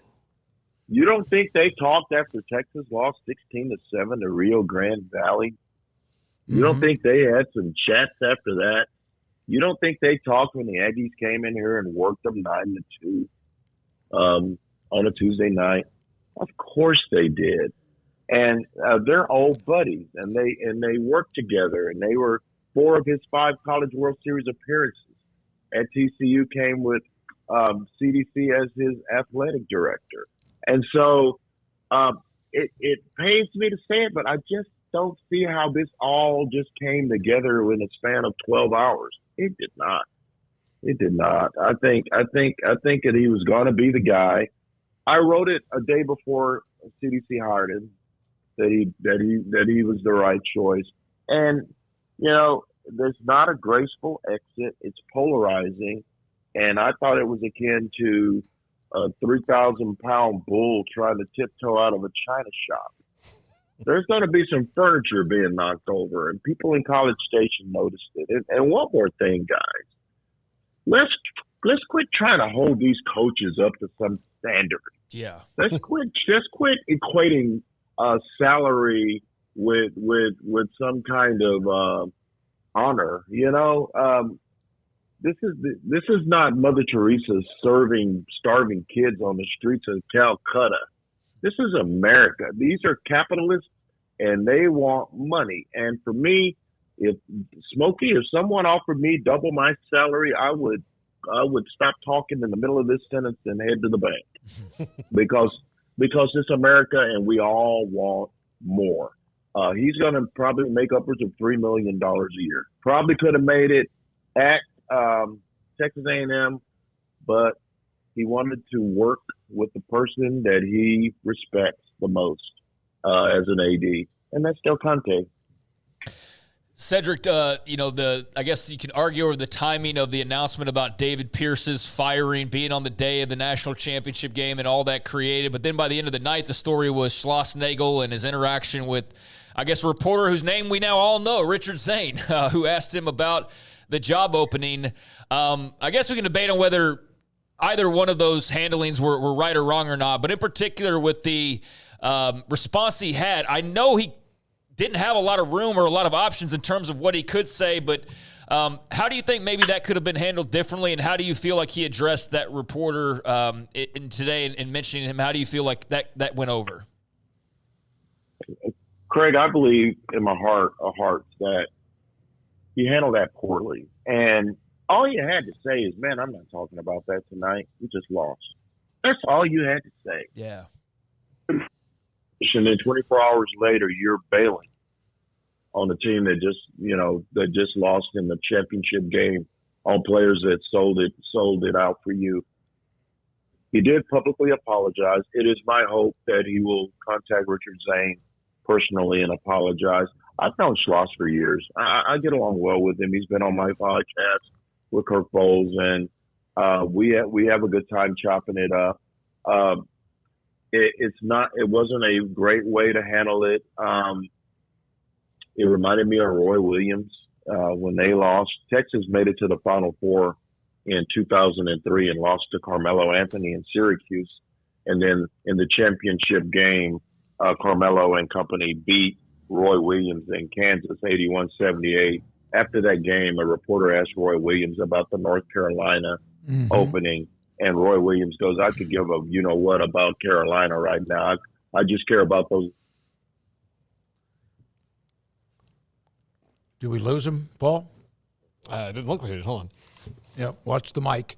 We'll see if we can reestablish. That was an interesting story. I'm looking forward to what he had to say with Roy Williams at KU, and eventually was North Carolina. Sorry, I could not hold that back, and the camera happened to be on me. I could not stop that one. Yeah, that's one thing. Gosh. Bless you, Craig. Thank you, guys. That's why when we redo this, we need to get the cough. Yes, button, that would be little nice. Cough clicker, whatever it might be. So we're waiting to get reestablished with Cedric Golden. Cedric hasn't. He's said what I think we've discussed as far as the timeline of when it all began, how he handled the Richard Zane question, and really the dagger savage of what was able to be done by getting this accomplished in the first place. Yeah, I mean, he's right. The best handling, and I was asking this earlier, would have been to say, like, guys, I'm not talking about that tonight. Now, that would have still led everybody to go, well, he's definitely going then. But it still would have probably left enough vague room to think, well, yeah, maybe he just doesn't want to talk about it tonight. Although I'm sure that wouldn't have, helped Aggie sleep any better of like, well, just say no if you're not going to take it, right? But still, it's very interesting to dig into this one. It's a fascinating story that, like I said earlier, is going to go down in the college football folk tales book. When the tales from history of college football, this is going to have its own little entry in that, I feel like. Yeah, I don't know if I just texted myself. He's not answering, Paul? No, I got him. He's right here. Okay, all right, good. I thought he basically exactly did. He got an offer twice the size of his money. Man, I'm going to tell you, something about an iPhone 7. No, sometimes it does. Okay, I forgot where we were. Roy Williams. He was talking about Roy Williams. Finish up that story about the game after they lost to Carmelo in Syracuse. So they lose by 3 points to Syracuse, and after the game, a reporter asked Roy Williams about the North Carolina opening, and he goes, "I could give a rat's you-know-what about North Carolina. I just care about these kids in that locker room. They're hurting, and I love them." 1 week later, Roy Williams is the head coach of North Carolina. So this is what these guys do, and it's coaching is not. This is not new. This is not the new Rockney era.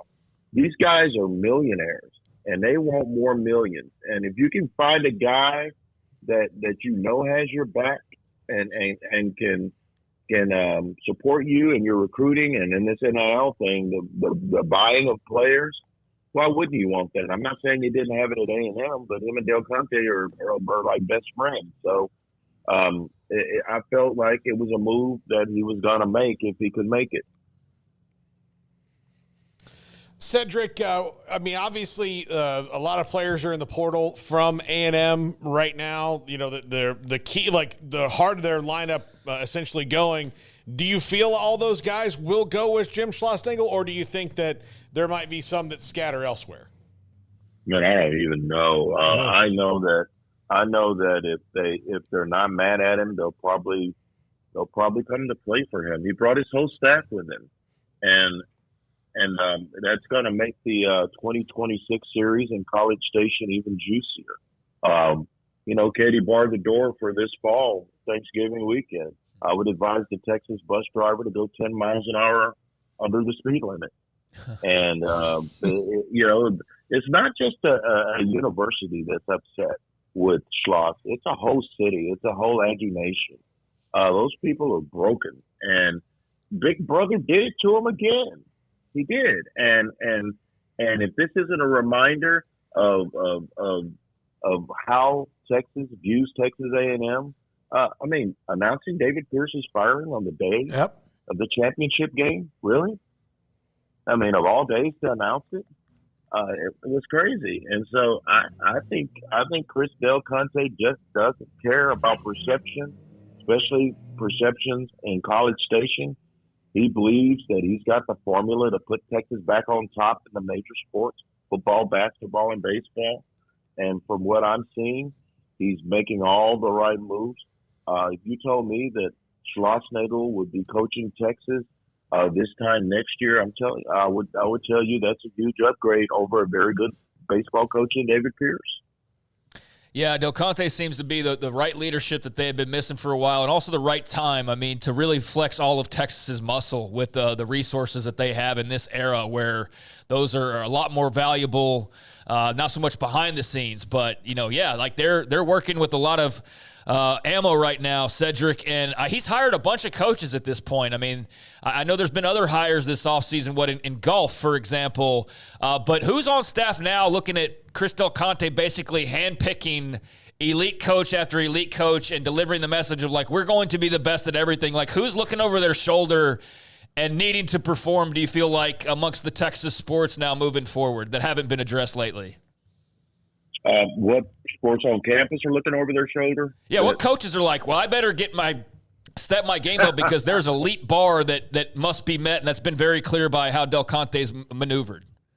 That's a great question, but they just won the Learfield Directors Cup for the third time in 4 years, so they're performing well in all sports. They even won rowing national championship. Who knew they had rowing? They won a rowing national championship. They won in women's tennis. They won in men's and women's track. 3 straight Elite Eights from Vic Schaefer. Rodney Terry, 2 straight Elite Eights. So it's going. Now, I will say this, guys. Between 01 and 05, Texas had it going. They were rolling. 2 Rose Bowl wins, a national championship for Mac, 2 national championships in 4 years for Augie Garrido, 2 Final Four appearances in 03 for the men and the women. And but the difference now is those Olympic sports are the ones leading the charge right now. What Del Conte's trying to do is to get those big revenue-producing sports, football, which took a major step with the CFP appearance under Steve Sarkisian, basketball with Rodney Terry, baseball with Jim Schlossnagle. Those are the sports that bring in the big crowds and bring in the big money. Those are the sports that need to be barking the loudest. Those are the ones. And I know, speaking of barking, I know Pit Bull's coming in here for that SEC celebration in a few days. But the biggest dog in Austin is Chris Del Conte. He's making all the right moves, guys. Cedric, I'm going to ask you a question. I hope it makes sense to you. As you know, yes, columnists that cover Texas, but you do more than that, whoever it might be. But there also have been stories written about other programs who have been through some tough times and or maybe a little greasy, that even Austin media has gotten involved with columns or opinion pieces. Do you think anybody in Austin has the you-know-whats? And I think you're probably one of the few that would write a story that at maybe even the possibility of, man, this is not really a great look. It needs to be done a little bit better. Oh, yeah, I'm sure. I know people in College Station have written it today. I think the new way of doing business is more financial. I'd love to say that it's all about going into mom and dad's living room and saying, we're going to take care of your kid for the next 4 years and he's going to get a degree and blah, blah, blah. That game has changed. When they had the first official visiting day for football players a couple of weeks ago, they had 6 Lamborghinis parked at the facility, engines revving. So it's changed. It's unapologetic. The romanticist in me would love to go back to a simpler time when it was just about education and blah blah blah. But even then, guys are getting paid under the table. We all know that, Smokey. I think the whole way of doing business, the model, is what really drove Nick Saban out of college football. He knew that even though he's the best coach and the best recruiter the game has ever seen, that he wouldn't be able to deal with the big money of a Texas, of a Notre Dame, of a Texas A&M, of a Michigan. Those alumni bases are bigger and better and have more dollars. And I think he got out while the getting was good. Is it slimy? It's not exactly the most honorable era we live in, but I think that the NCAA and the athletic directors and the president opened up this can of worms when they didn't put restrictions on NIL. And all that's happened now is it's trickled down to the coaches. And it's also made it to where coaches are getting fired a lot quicker because they know that another coach who might be able to make better deals with these players is there waiting in the wings. So I think that I've written some less than flattering pieces about Chris Del Conte. I called him a liar when he fired Tom Herman and hired Sarkisian after saying Herman would be his coach the next year. We had a not so civil discussion after that. I also wrote that the Oklahoma move with Texas to the SEC was a back alley deal that was handled poorly. There's a way to do things, and I didn't think that was the way to do it. They haven't broken any rules. It's cutthroat. It's not pretty, but it's the world that we live in now. Yep. So in July of 2021, when Texas and Oklahoma, when that story by Brent Zerneman shocked everybody, shook college football's landscape, even college athletics, I would think at that time Oklahoma was still ahead of Texas in a lot of ways. Maybe not overall athletic department, but in football, which is really what matters.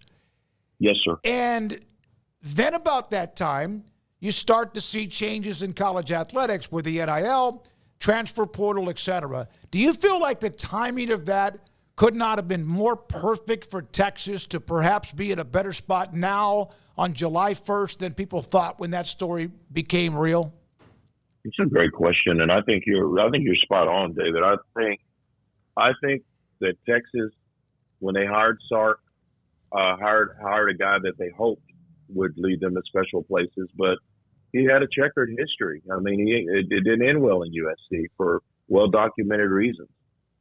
He was a good assistant, but he hadn't set the world on fire just yet. And so when they went 5-7, the question marks started. But then NIL shows up, and all of a sudden, the one of the most richest athletic departments in all of college athletics had free reign to spend what they wanted to spend to get the athletes they needed to team with the coaches. And I think in essence, that's where they passed Oklahoma. And that's why I think that they're going to be a force to be reckoned with in the SEC.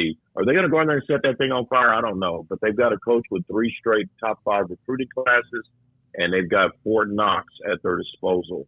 And kids like money. And guess who else likes money, guys?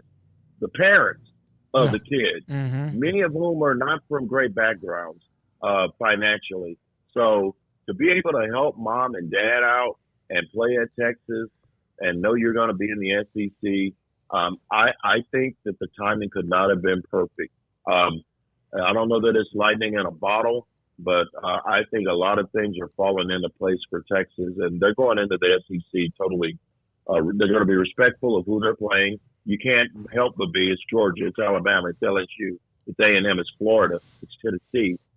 But they're not afraid because they're good in recruiting and they're good at the bank. And right now in 2024, those are the 2 most important parts of building a winner. Thanks for your time, Cedric. Appreciate it. Great stuff. Maybe tomorrow will be a little more normalcy, but of course we'll watch how the transfer portal lights up everyone's roster. Anything else, Craig or Paul? Nope. Thanks for your time. We appreciate it. Have a great day. Cedric Golden, Austin American Statesman, with us here on 365 Sports. That was good stuff from Cedric, just kind of going over a few different things there. But I will say, maybe I didn't phrase my question right. I understand they won the Learfield Cup or whatever it's called again. It's the Sears Trophy to me. That's what it was originally.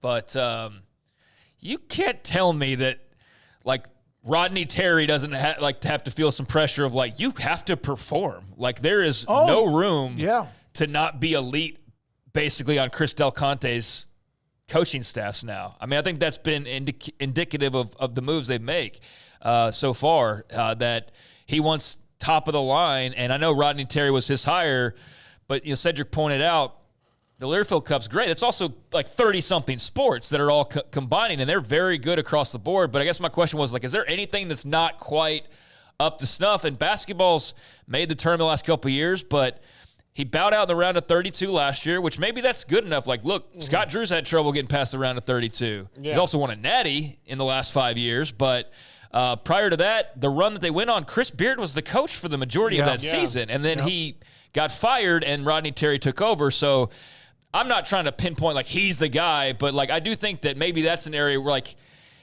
you've gone and got Jim Schlossnagle. You've gone and got, like, this guy, that girl. I'm sure there's some basketball coach like Calipari or whatever that's in the Rolodex for Chris Del Conte should that time come. And maybe there are no other sports. Maybe that one's not even on the docket. But that's where I was coming from with that question of, like, you've got every advantage known to man. You are built for this era of college athletics like no other school in America. So I feel like with that comes a pressure, probably unlike some other places where just being good is not necessarily good enough. David Pierce, I believe, took them to 3 College World Series. Yeah. In 8 years? 3. Most schools would love that, but it wasn't enough. Well, it's also, and then also the possibility, knowing that right out there on the chain, you could sit there and just pluck Jim Schlossnagle. Your best friend, yeah. David Pierce had to always think about that, be like, man, they really are tight. It kind of sucks for me. Well, it sucks. If I'm Rodney Terry, I'm looking over my shoulder a little bit. I would think that Chris Del Conte, if their personalities can mesh, would be a guy who, especially given what we did with Sark, why would you not go get Will Wade? Like, why would you not take that chance? Okay, I get what you're saying. I know technically he was cleared. Yeah. That, I don't think, with all due respect, I don't think UT would touch that one. Maybe not. I mean, because I think there's a point where they don't want to even, they would not cross that line. And look, with Chris Beard in particular, they talked the talk and walked the walk where, look, if they're going to pick on everybody else's coaches for running afoul of whatever, then when their guy does, you've got to do something about it. And they did, though. And they did. Now, they could have very... And that was the guy, to my point. Yeah. It was like Rodney Terry wasn't the guy. Yeah. Chris Beard was the mega hire. But, Chris Beard, they did that, so which, again, puts Rodney Terry in that kind of awkward position. But, yeah, they did that. And most schools would not. Like, most schools would find a way, especially in what were some ambiguous details about that night, and be like, well...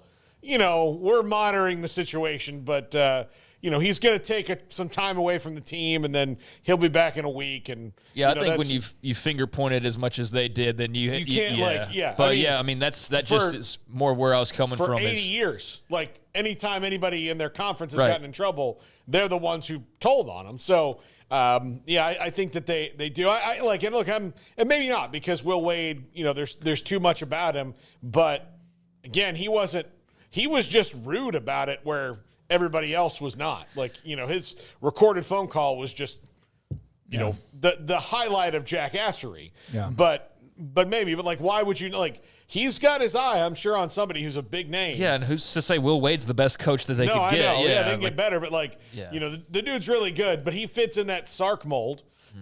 He's not like Schlossnagle. Now, this is the second time they went out and gotten, the best coach available, more than likely. When they went out and got Aggie Garrido, that was, a different thing. That's why I thought it might be different than with Schloss, just because it's kind of all the other things are lateral financially and, where the program is right now. But, your best buddy. And again, that's if I would have said, that would have been my whole thing with Jim Schlossnagle. And it kind of was today.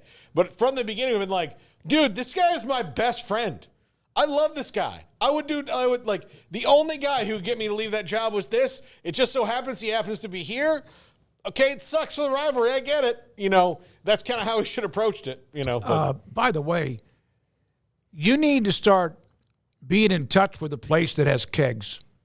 I know. We're less than 300 away. We're less than 300 away from 50,000. Wow. Yep, 49.7. I was thinking about this. We're going to need some pre-pro for that. I don't think that's one of those we just roll the keg in here and we're like, all right, it's time to do the segment. I feel like that's going to need some planning and some logistic work to make sure that goes as smooth as possible. Are you just going to hang your legs over the back of that chair and you're down here? No, I mean, Emery and Garrett or Emery, somebody's going to hold my legs straight up in the air. That's what I mean. We're going to have to workshop this. We're going to get a tarp. We're going to make sure the cleanup's easy. We're going to make sure the camera angles are right. Yes, exactly. This is all going to happen let's say the week after we get back from media days, I think. So mid-July. Yeah. We'll blow by 50,000 maybe this week. Yeah, so I don't think we can get it arranged before media days, so we'll do it after. Yeah, we don't need to rush it just for the sake of doing it. We need to make sure Paul really gets some practice in, gets a good chug. Yeah. I've got my wife's going on a girls' trip this weekend. I promise I will just pour beer into cups. Into red Solo cups and practice and warm up. I can tell you that's why Paul, beer bong. That's going to be the best warm up. Yeah, well, I mean, I got to build up to that. But look, when I was in college, 30 seconds was my warm up set on a keg stand. I don't think I'm there in my life anymore. Dorothy, you're not in Kansas anymore. Yeah, exactly. It's college over. was a long time ago, pal. If I can get to 30 seconds, that would be something. But 30 seconds was the warm-up set. No chance. No chance of 30 seconds. So you're upside down, which I understand, and you're going to have that little hose. The hose in your mouth. Yeah, and somebody holds the hose. Did they not do this at SFA? No, they did. I know what it is, but I'm trying to figure out. You're not a big 30 partier, though. Second. Yeah. No, I never really was. I went through the Everclear punch and all that. We all, but a keg stand, no. I'm not a big fan of beer anyway. But yeah, that makes sense. He's basically doing a handstand on the keg, the side of the keg, with the nozzle in his mouth. Somebody's gonna be holding it and squeezing it so it's flowing, and then have a couple people propping him up so he's upside down. Yeah. And so we'll work on it. But we got a couple weeks, 3 weeks or so, and we'll get some production work going and make this look great. Do we need to sign liability forms? No, I'm good. I mean, maybe. I'm thinking about, I don't know. Perhaps. Amanda wished I could have thought up another stunt, but I'm fine. Look, here's the thing. Shaving your head. He's doing that, and I'm like, I'll just take my hat off. I'm not doing that. When I shaved my head, I was still going strong. I don't want to tempt the hair gods anymore. Yeah, man. Yeah, the time frame. We're going to go past 50, maybe even in tomorrow. Yeah, but we then have. Next week, Thursday, Friday, with the 4th of July weekend, so we'll be shut down for 3 or 4 days. Then the following week, we're in Las Vegas for 3 days, and then we'll try to get that done on the 11th or the 12th. I don't think we need to let it go too far deeper than that. No, I think it needs to be that week we come back. You can't be Conor McGregor and act like you're hurt. Oh no, listen, I'm looking forward to this. I am. I think we need to do it at least towards the middle of the show, because if we did it at the beginning. By the end of the show, I might be belligerent or just giggly. You might be Schlossnagle. Yeah. Along those lines. I might. I don't want. I don't want to throw a party in here afterwards. With the rest of the I think so. I think that I don't want to be Joe Namath. Talking to Susie Colbert. Right. I don't want that for my life. So. Yeah. Well, okay. It's a celebration. Yeah, it is. So let's get there. It'll be fun. 4:51. We do have a couple of guests, and also Paul's top 5 in the 5 o'clock hour. There's a comment from Gilbert. We stole your coach. Now get over it. Quit looking for an apology. Go cry in the corner. If you think this is bad, just wait until we feel like we beat the brakes off A&M in football. I don't really know who Gilbert may be talking to. I know he ain't talking to us, but it's not us. And maybe it's somebody in the chat room from earlier. We'll have to see what's going on. Well, congratulations on all that work you did behind the scenes, Gilbert, on getting that done for Texas. Yeah. But you must be talking to somebody else in the chat, because I don't think anybody's crying over here. It's a very interesting story, though. That's for sure. Yeah, there are some. I mean, the A&M fans. There's some that are angry, pissed, frustrated, jealous. Oh, I'm not saying nobody's acting. I'm sure there are people, but he must. That's where he's directing it, I guess. Yep. All right. When we come back, the 5 o'clock hour, we'll start, and we have Taylor McHargue of ESPN. Taylor normally joins us Thursdays or Fridays during college football season with his job at ESPN to travel the country and do games. He'll join us. And then also we have Paul Catalina's top 5. Olan Buchanan with Texags at 5:25. And this is 365 Sports. Alan Samuels, Dodge, Chrysler, Jeep, Ram, Fiat, heading into 4th of July weekend. I know that's not this weekend, but the end of June is this weekend.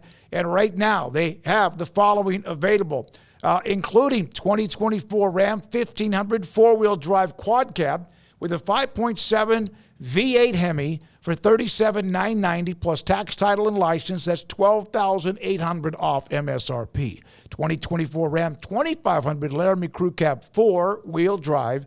Cummins diesel, which can pull anything, anywhere, anytime. $62,700 plus tax, title, license. That's $14,000 off this week, right now at Allen Samuels Dodge Chrysler Jeep Ram Fiat. And then also the 2024 Ram Laramie 4-wheel drive with $17,500 off MSRP. That's available, plus so much more when it comes to Allen Samuels Dodge Chrysler Jeep Ram Fiat. Ted Teague, General Manager, CEO, Loop 340 east of 84 in Waco.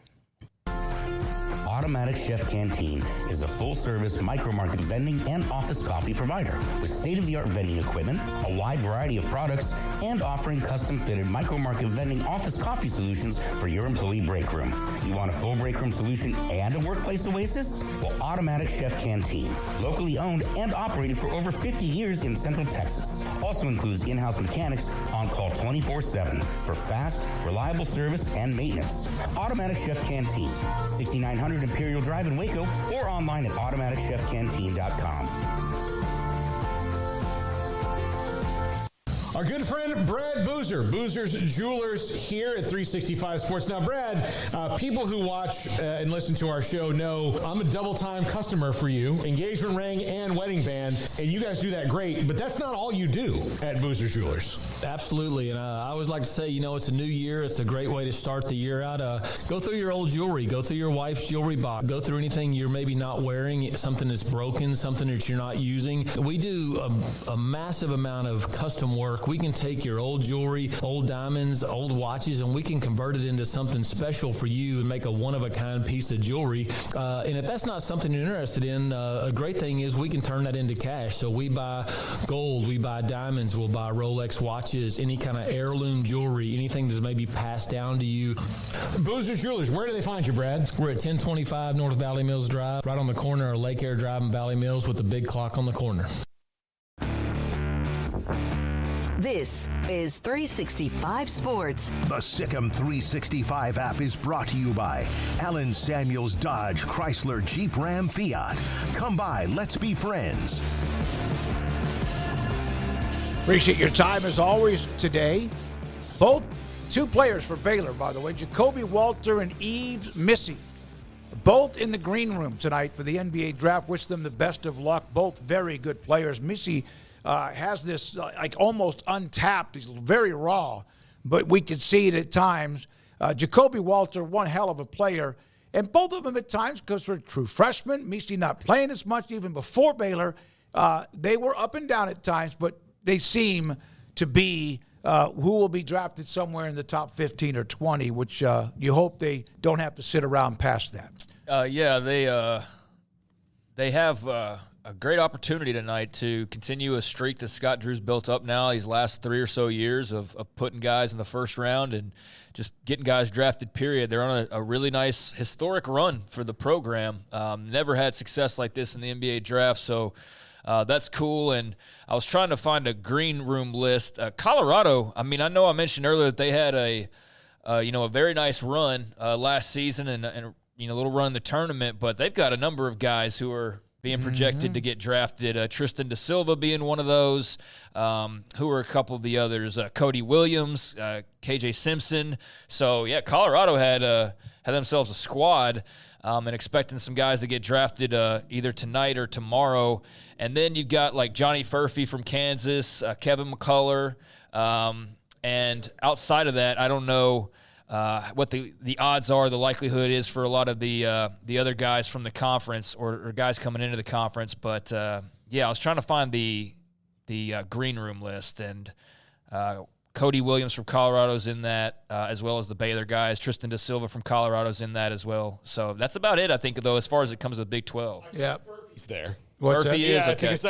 You're right. I just came across his name. I saw a tweet of his fit tonight. Yeah, so that's also a big part of the show every year nowadays is the style part of it. But yeah, Johnny Furphy is there as well. So yeah, not a big list, but there's some notable guys that'll be in the green room from or going into the Big 12. Taylor McHargue, ESPN, joins us, former Rights quarterback on 365 Sports. We appreciate Taylor your time. It's been a while since we spoke with you and thought it would be a nice time to check in.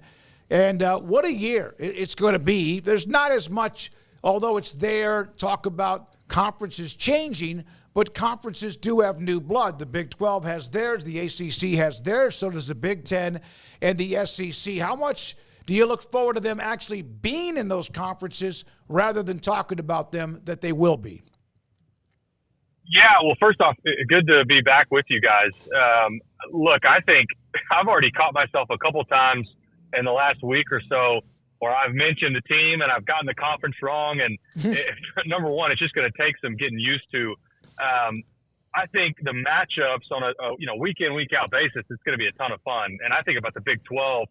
I know losing Texas and OU stings some, but some of the teams they added, I mean, this is going to be so fun having these, especially I think about these late kicks where you have an 8 o'clock or a 9 o'clock central kick and there's an Arizona or an Arizona State or a Utah. And just the entertainment factor, I think it's going to be a ton of fun. And my stance on it from the beginning, not just with the conference realignment, but with the playoff expansion, I think there's going to be more meaningful football in the month of November. And I think just as a fan of the sport, it's going to be a lot of fun. Yeah, Taylor, that was kind of the weirdest argument for me for the people who didn't want it expanded was like, well, it's gonna render a lot of these regular season games meaningless. Like, no, it probably just flips the meaningless month from September to November. Or, around. Like, where September meant a lot more because that's when your big-time non-conference games are. Now it's November because you're trying to win the conference. And if not, you're trying to finish close to the top of the conference. And you could wind yourself up in that 13th spot if you have a bad November. No doubt. And the example that I've used the last couple of weeks is let's take Ohio State and Michigan from last season, both undefeated. That game, in my opinion, is still almost as important. It may be a half step down, but even still in this expanded format, that's still incredibly important because one of those teams is now going to the Big Ten championship and on a path to having a bye week. The other team is going to have to play in week one, potentially on the road. And when I say week one of the playoffs, so there's still a lot at stake. And that's for your top teams. Usually by the time you get to November, you're down to realistically in the old format, 7 teams, 8 teams tops that realistically are going to get into the college football playoff. By the time you get to the last month of the season, in this expanded format, not only with the Power 5, but the Group of 5 as well, you're going to have a lot of teams still vying for spots in the college football playoff. And just for the sport as a whole, I'm for it. I'm a huge proponent of it. I know there's people that were against it and honestly wanted to revert back to more of the BCS style where we just pick 2 teams and that's it. But I just, again, as a fan of the sport, so excited for these home playoff games in the month of December. And I think this is just going to be really entertaining. Taylor, we could take a whole hour and just talk about the quarterbacks in the transfer portal and the moves that were made. But I'm sitting here going over the list, and I was thinking about just kind of reeling off the top 5 and finding which one you thought was the most interesting. But then I kept going, and I got to a guy's name that I want to ask you about specifically. What do you think about Blake Shapen being at Mississippi State, playing in that Jeff Lebby offense? You know the struggles that he's had, but the successes that he had a couple of years ago. What do you think about that fit for him and just Lebby taking over at Mississippi State, installing that style of his and what they could do in a very crowded SEC? Yeah, well, I'm glad you said the last piece on crowded SEC because I think Blake is wildly talented. But look, Vegas thinks that this is the second worst team in the SEC. And they got Vandy and then Mississippi State. And I just, with the expansion and adding the teams that they did with Oklahoma and Texas, it's not getting any easier for Mississippi State. So I think it's the fit with Jeff Lebby. I think it's a better opportunity for Blake Shapen. But man, the pieces around him, I think Mississippi State is in a rebuild mode right now. And I think it's going to be a challenging year. I think they're going to be struggling just to make a bowl. Yeah, I'm fascinated by that, the coaching situation and then Shapen in particular, seeing if he can bounce back. But all right, let me just reel off some names here. Cam Ward to Miami, Dylan Gabriel to Oregon, Will Howard to Ohio State, Riley Leonard to Notre Dame, DJ Uiagalelei to Florida State, and the list goes on and on and on. Which of those are maybe one or two that I didn't mention, of the quarterback moves, which ones are the most fascinating to you entering this season? Well, Cam Ward is always most interesting to me because 3 years ago was doing their playoff games at UIW and remember thinking, I mean, why is this guy playing? And no offense to the Incarnate Word fans out there, but my God, this is one of the best arms in the entire country. And so his path getting to Miami, his path in the portal, and the numbers were being thrown around that he was getting in NIL dollars. I think he is a fascinating story. And I know it stinks for UIW, but in this modern era where you can move around, I mean, he's one of the best examples of advancing your stature in your career from a small 1AA or FCS school, all the way to one of the biggest programs in the country. Also interested in Riley Leonard. I'm curious to see for Notre Dame in this, again, expanded playoff format. He's a guy that I think takes them to a level where it's a tough schedule like it always is for Notre Dame. But I could see them, again, making the college football playoff in the new format. And he's a guy that, with his legs as well, I mean, this is not a pure passer. This is a really dynamic, athletic quarterback, and that's another one that I'll be interested in watching. What do you think about Cade Klubnik, full year 2 as the starter, full year 2 under Garrett Riley? Much has been made, especially by me, about Dabo Swinney and his refusal to use all the tools at his disposal at building a team, but this is still a pretty darn good athletic quarterback, and he can still recruit, so Clemson's not going like all the way to the back of the pack no matter what happens. No, they're not. And in fact, I mean, they've got even odds with Florida State for the college football playoff out of the ACC this year. I think it's a 2-team league, and I think Clemson's probably one of them. Clemson's conference schedule, just in terms of the ACC, it's already not the most challenging conference. And I think they got a favorable draw. Now, they do have Georgia in week 1. But again, new format, if you lose in week 1, it's not over. You can go the rest of the season and even have 2 losses, and Clemson likely, they win the ACC with 2 losses. I think they're in. You want to see Cade Klubnik take that next step forward. I mean, he was thrust into a situation with DJ Oyunglele, and then last year, thought he did some nice things. I thought at times, the biggest moments, I thought maybe the ball got away from him a little bit. But curious to see, does he take that next step forward really, not only as a leader, but is he a guy that can take over games? Because I think he's got the capability to, but is that the case? We'll see. I do think if you made me guess today, I think that's probably a playoff team. Taylor, we may have asked you this before, but it's been a while since we had you on. Did you do any games with DeQuan Finn at Toledo? No, I did not. But my God, I'm so excited to watch this guy, because anybody that did not watch DeQuan Finn, and I know your listeners will know his story well by this point, but I remember talking about him in the portal when that was announced. He's one of the best players at the quarterback position, probably in the whole country, not just at the Group of 5 level, and an incredible athlete.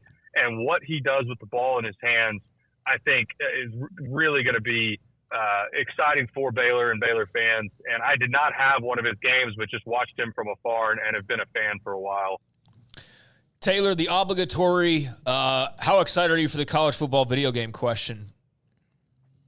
I actually told, I forget who it was earlier this week, I have not owned a video game console since I was in college, but I had to brief my wife about a month ago.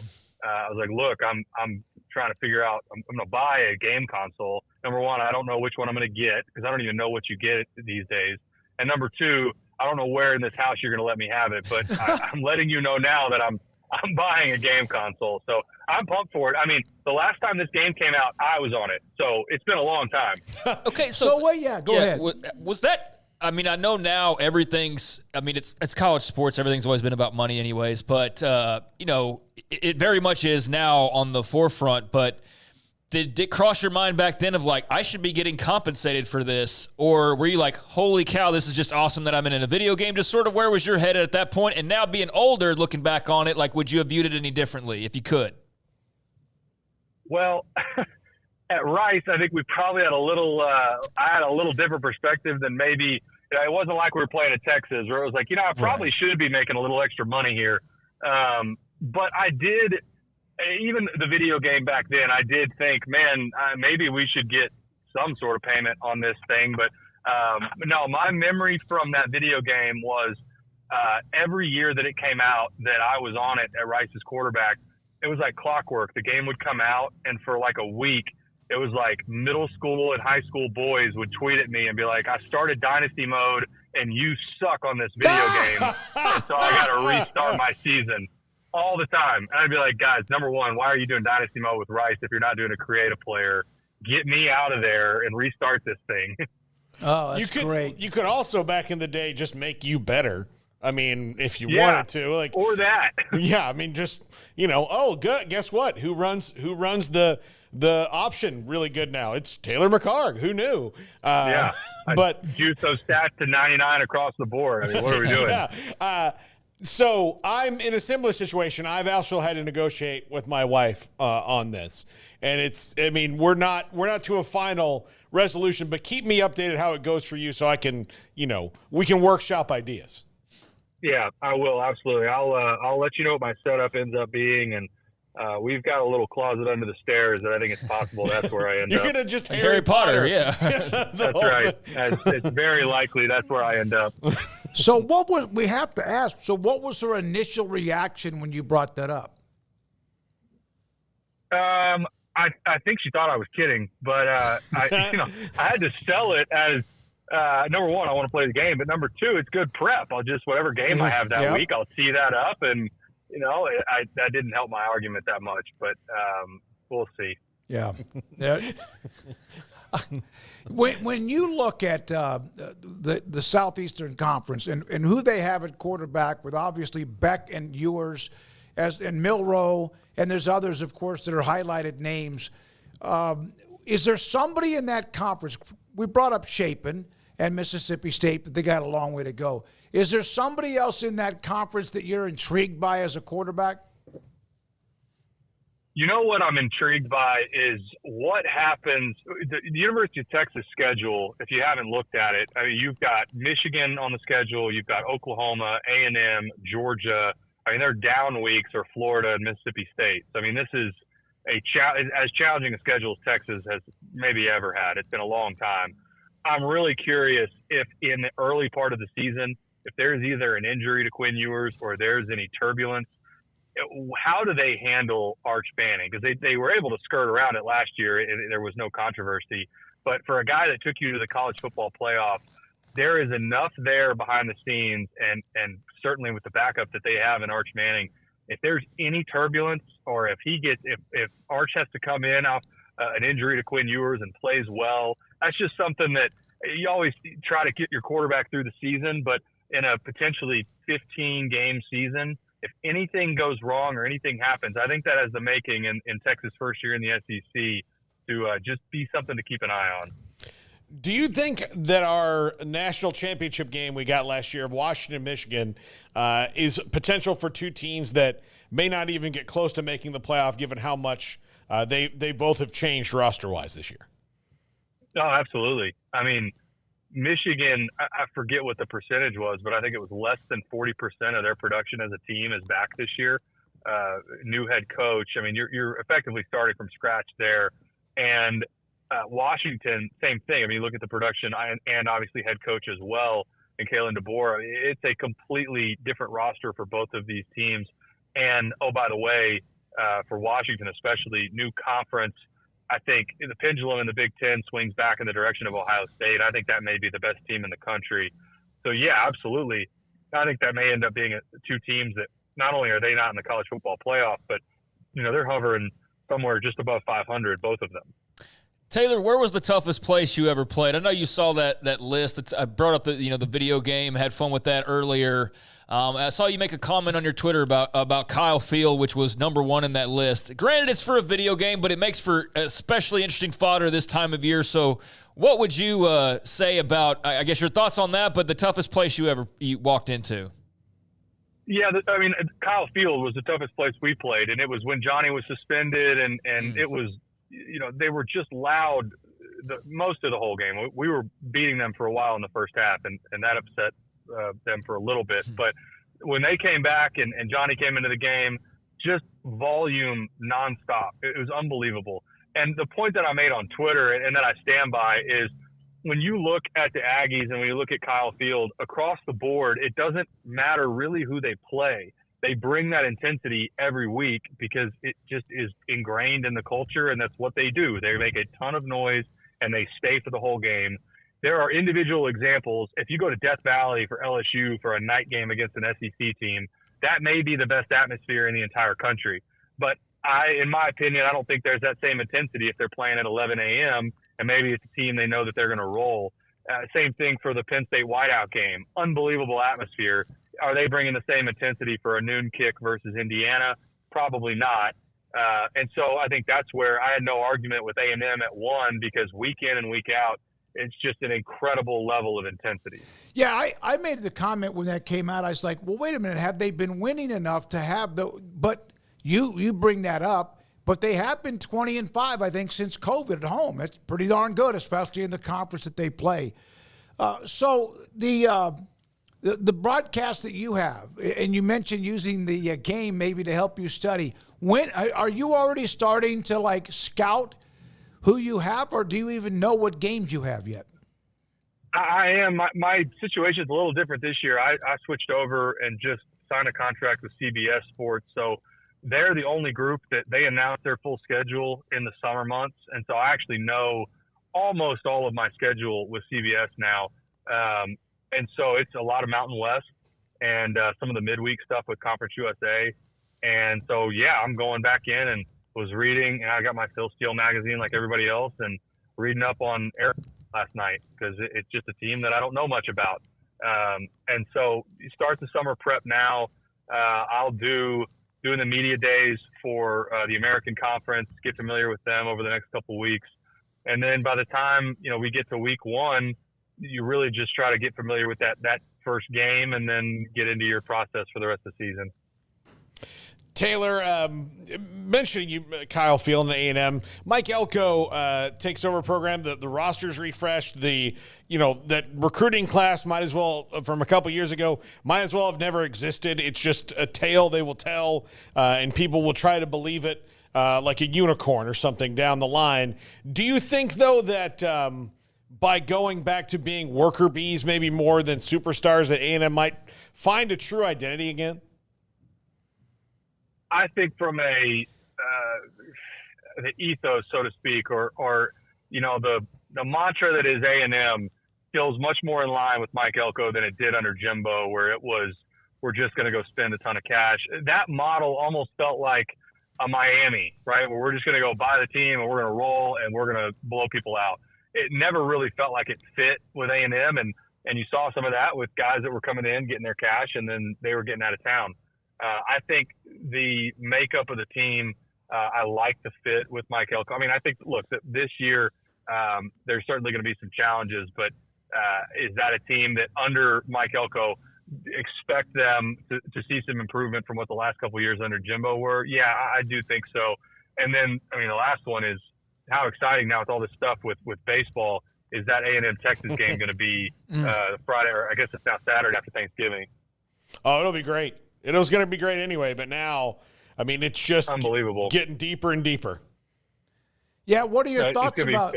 What are your thoughts about that? We've had an analyst from the Austin American-Statesman. We'll have Olan Buchanan, Texags, in a second. Just as a sports fan from afar, your thoughts about what's happened this week?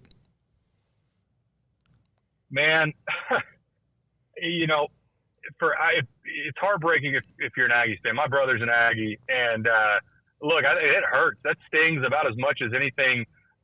24 hours, losing a national championship and then losing your entire staff, and now it looks like most of that roster, just about as brutal as it gets. I think it is a reminder for modern college athletics.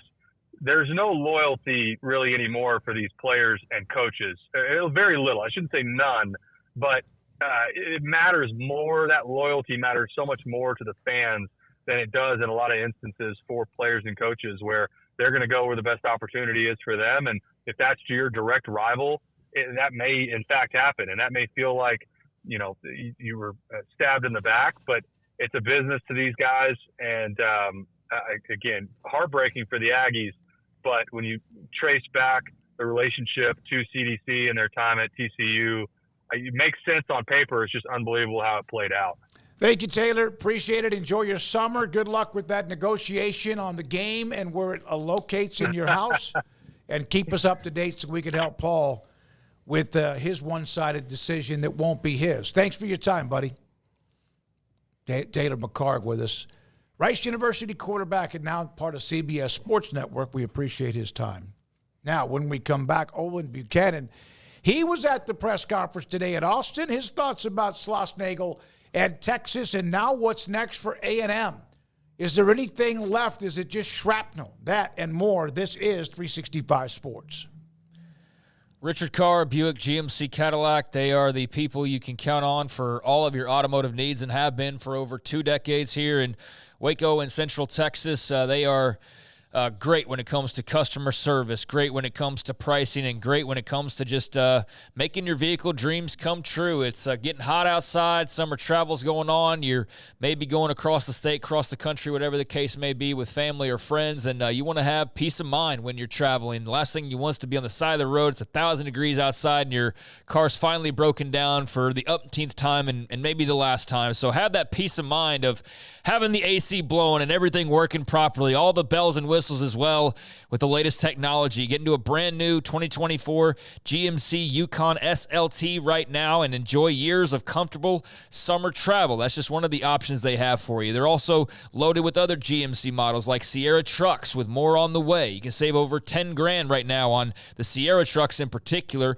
on remaining 2023 SLTs in stock. And qualified buyers can get 1.9% financing and no payments for 90 days. Plus, if you're a military member or first responder, save an additional $500 on top of those other mentioned savings. I can see the dealer for more details. Give them a phone call, go by in person, visit the website to see all of the deals they have right now. But the brand new 2024 GMC Yukon SLT is hot on the lot right now and will give you that peace of mind I was talking about and give you plenty of space and all of the latest technology that comes with that model. GMC Sierra trucks, if you want to stay in that line, also with great deals going on right now. Their lot is loaded, period, whether it's GMCs or their other options. With over 100 highly inspected used cars and trucks, you can check out the inventory on the website. You can make them an offer in person, and just know that 100% credit approval is always their goal, as they say yes when others say no. So check out the folks that have been in business and doing it the right way for 25 years in Central Texas. Richard Carr has built a reputation as the people you can count on for your automotive needs. Log on to richardcarr.com today. Call now or go see them now off Highway 6 at the Imperial exit. It was broad daylight. I stepped into a gas station for 5 minutes to grab a snack, and just like that, my car was broken into. They made out like a bandit. My laptop, my phone, everything. I called my agent to see what could be done, and he restored my faith in humanity. My claim was processed so quickly, and I was able to recover my losses. Stop by and see our agents at one of our 3 McLennan County locations. Coverage and discounts are subject to qualifications and policy terms and may vary by situation. Thank you for calling your local Marco's Pizza. We're turning up the heat with our new Reaper Cheesy Bread. Fresh, house-made dough is topped with a spicy cheese blend infused with jalapeno, habanero, and Carolina Reaper peppers. At only $5.99, this limited-time product is a hot deal. Add it to your order while you can. A Marco's team member will be with you shortly. Marco's Pizza. Pizza lovers get it, and that offer on the Reaper Cheesy Bread is available right now at any of the 5 Marco's Pizza locations in Waco, including Belmead, China Spring, Robinson, Woodway, and Hewitt. Order online at marcos.com. Call for a pickup or delivery. Marco's Pizza is turning up the heat with their all-new Reaper Cheesy Bread with fresh, hot, house-made dough topped with a spicy cheese blend infused with jalapeno, habanero, and Carolina Reaper peppers, and only $5.99 and for a limited time only. Marco's Pizza, the fastest-growing pizza brand in America, 5 locations in Waco, and the new Reaper Cheesy Bread. Marco's Pizza. Pizza lovers get it. Established in 2007 and independently owned, Alliance Bank Central Texas is committed to helping families and businesses meet their financial goals. From their tellers to their board of directors, they know the importance of superior service and competitive products. Customers have confidence knowing that their financial needs are in good hands. It's your bank, Alliance Bank Central Texas, with 2 Waco locations, 4721 Bosque Boulevard and 191 Archway Drive on Highway 84, and at alliancebanktexas.com. Member FDIC and equal housing lender.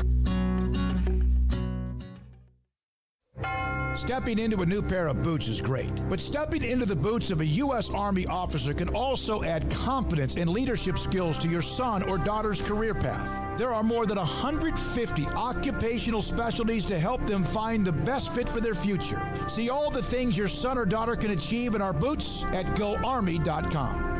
U.S. Army Waco Recruiting Company, 254-598-8131 or 254-776-1543. This is 365 Sports, powered by Sikkim365.com. Enjoying the show? Hit the like button and subscribe.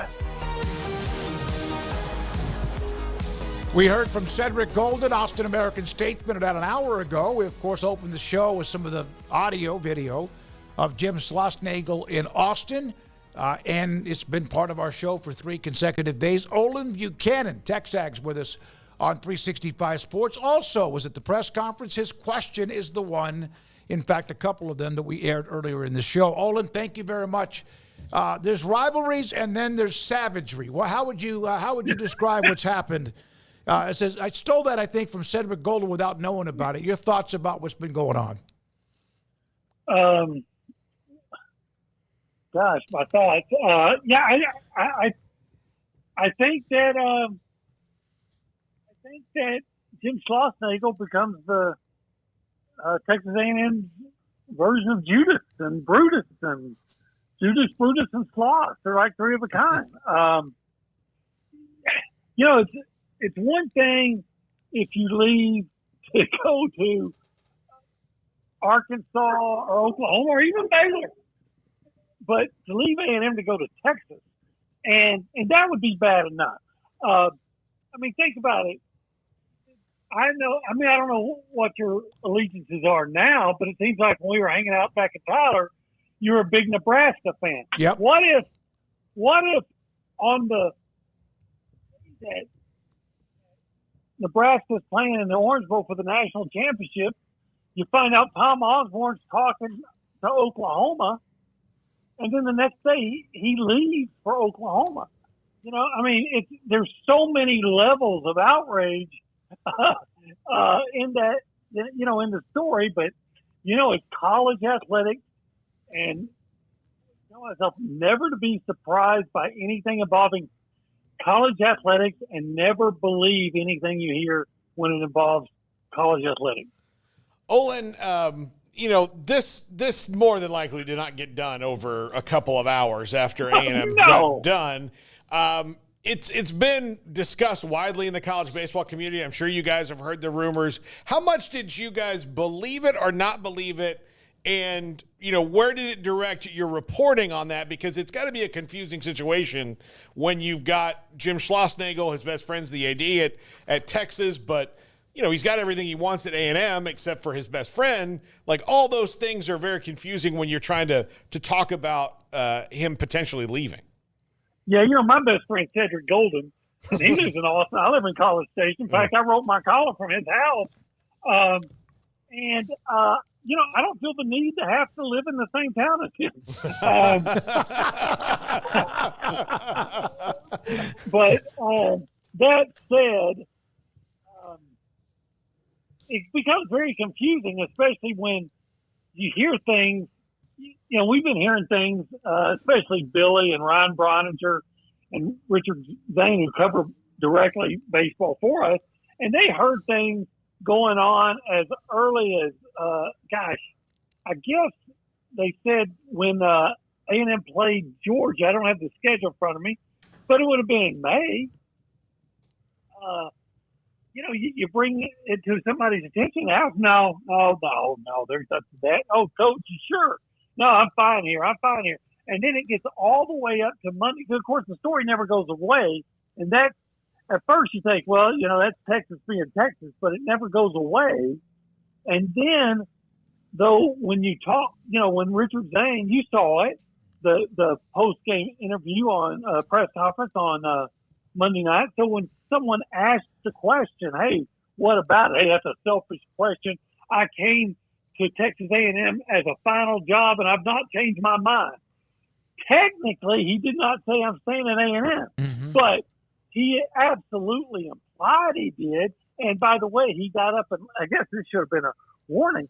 He got up after feigning all this outrage at the question and left without allowing time for a follow-up for somebody, cynical like me to say, well, Coach, wait a minute. You didn't actually say you're coming back to Texas A&M, are you? So he gave every indication that he was committed to A&M, and the whole time, I believe. Now they're saying something different. I'm going to say, I think they're lying.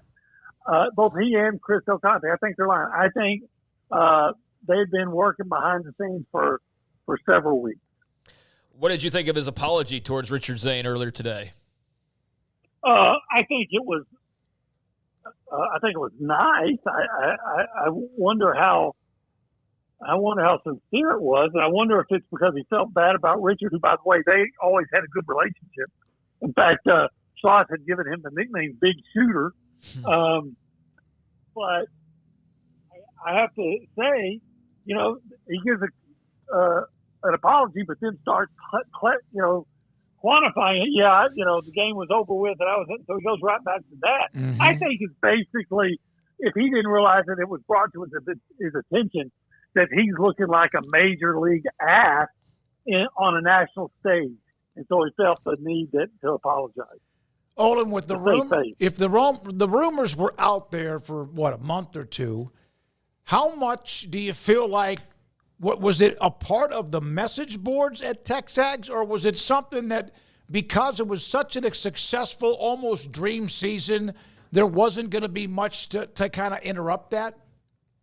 Well, and it was beyond the message boards, because like I said, Billy Lucci and Ryan Broniger, Ryan Broniger is really connected because he's a baseball coach. He's connected to a lot of baseball guys, and he had people in the community. He would say, "Hey, dude, I'm telling you, we keep hearing this, and it's not going away." And I go, "Okay, well, I got to discuss this with Billy." And Billy said, "I'm talking to people," and part of them was they would go to Schlossnagle and people in the program and be reassured that it's all talk. And then as it kept on, they said, do we really want to? And you can debate whether or not they were right or not. Do we really want to, at this point, when they're in the playoffs and making a run at a possible national championship, do you want to break that story or even bring it up until the season's over? Because A&M hasn't won a national championship since 1939. They had an opportunity to do so. And I'm talking about men's sports. And they have an opportunity to do so. Do you want to be what if it turns out to be nothing? Do you want to be responsible for possibly derailing that? So it was a difficult situation to be in, and that ultimately they said, "Hey, let's let it play out." But because we keep checking on it and we keep being reassured that it's all talk and there's nothing to be worried about. But obviously they were not being reassured; they were being lied to. Olan, do you have any idea who's on the board? No, I don't. I thought my first reaction was I thought it'd be a great idea to offer Noah Kane the first assistant coach because, then maybe you keep some of your guys who are familiar with him and screw over Schlossnagle in the process. But I do think that they're going to look to see who's the best, absolutely best coach available. They can afford it. And, A&M's committed to its baseball program as it is to most of it, or if not all of its sports. So I've heard other people that know more about college baseball than I do say the coach at Clemson would be a great guy to contact. Maybe the coach at Wake Forest. Maybe a highly regarded assistant in the SEC. I don't know who that is. But I do feel confident that they're going to swing for the proverbial fences, get a guy in that they feel like they can keep A&M playing at a elite level and keep that program at that level, and then somebody that they can get it done rather quickly, because once the portal closes on July 2nd, you better get something done rather quickly, or next year could be a wash. Oh, and I know that the answer will probably be different. It's a very personal answer as far as people will go with the run that Texas A&M just had and now the way that it ended. But what a special season it was. I mean, it was an incredible season, incredible final game, incredible championship series. Do you think – I know it's all fresh right now, so it's probably hard to say. And like I said, different strokes, different folks. But do you think this season will still be remembered fondly, or do you think it's kind of been tarnished by the way that it ended? No, because I think it'll be remembered fondly, because most of the memories and all those things are going to be focused on players.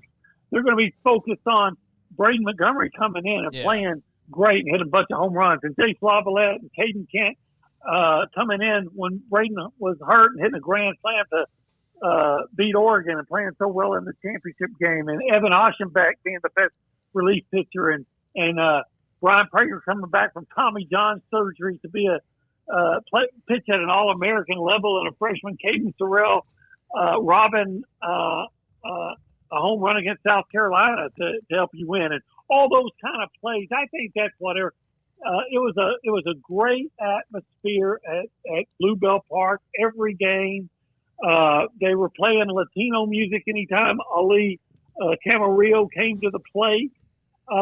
They played, you probably saw the Rattling Bog at home runs. Of course, there's always the bubble. I think it was just a great year, and they'll look at it fondly, just like we look at 2020. Man, what a great year. We don't think about, too bad that was the peak for Jimbo Fisher, or we don't look back at 2012 and say, man, what a great fun football season with Johnny Manziel. Too bad Kevin Sumlin turned out to be a bad coach. Olan, not only the story of getting kicked in the nuts because of Schlossnagle leaving and whatever the background story is, it appears as if this was something that was being worked on how many days or weeks ago. But then to then lose the game, and now you have lost your coach, his staff, in case somebody, like you said, would have been a nice replacement, and now the roster has been shredded. Could this be any worse for A&M? Well, we'll see, because now the roster, is it shredded? Guys like Chris Cortez last year went in the transfer portal and stayed. Right. So if you get a good coach in right away, maybe you salvage a lot of that roster. I think a lot of those guys love playing for Texas A&M. So if you get the right coach in, maybe you get Jay Slavalette to stay and Caden Sorrell to stay and Caden Kent. Maybe. I'm not saying you will.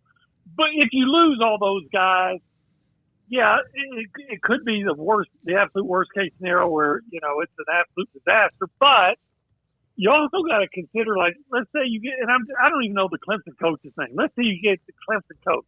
Does he bring a lot of guys with him from a good team? That's always possible. So it's going to be really interesting to see what happens in the next very few days. Because it could have a profound impact on what happens with Texas A&M baseball next season. But, I will say this, A&M baseball has been good before Schlossnagle. It'll be good after. It'll just be a question of when. How would you describe the mentality of A&M fan base right now? Pissed off.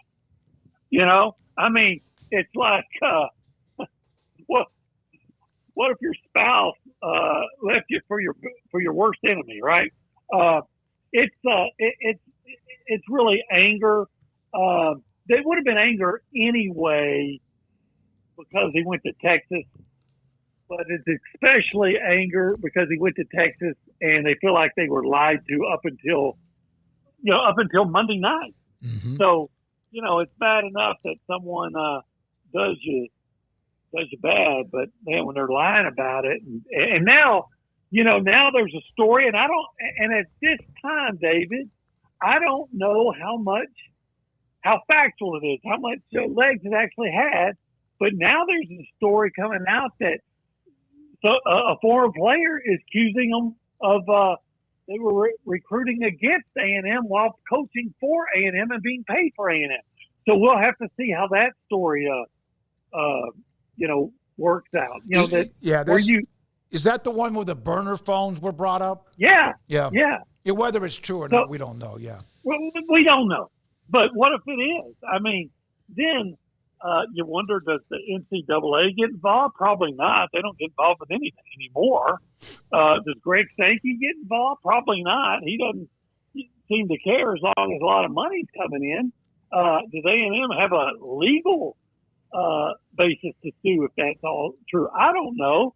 It may be just one more crazy thing about sports, and you deal with it and move on. But I do think it's going to be a story that's going to stay in the news for about another week or day or two. And it's funny, just about a week ago, I was talking to somebody and said, it's nice having Mike Elko here because we're not having a whole lot of drama. Right.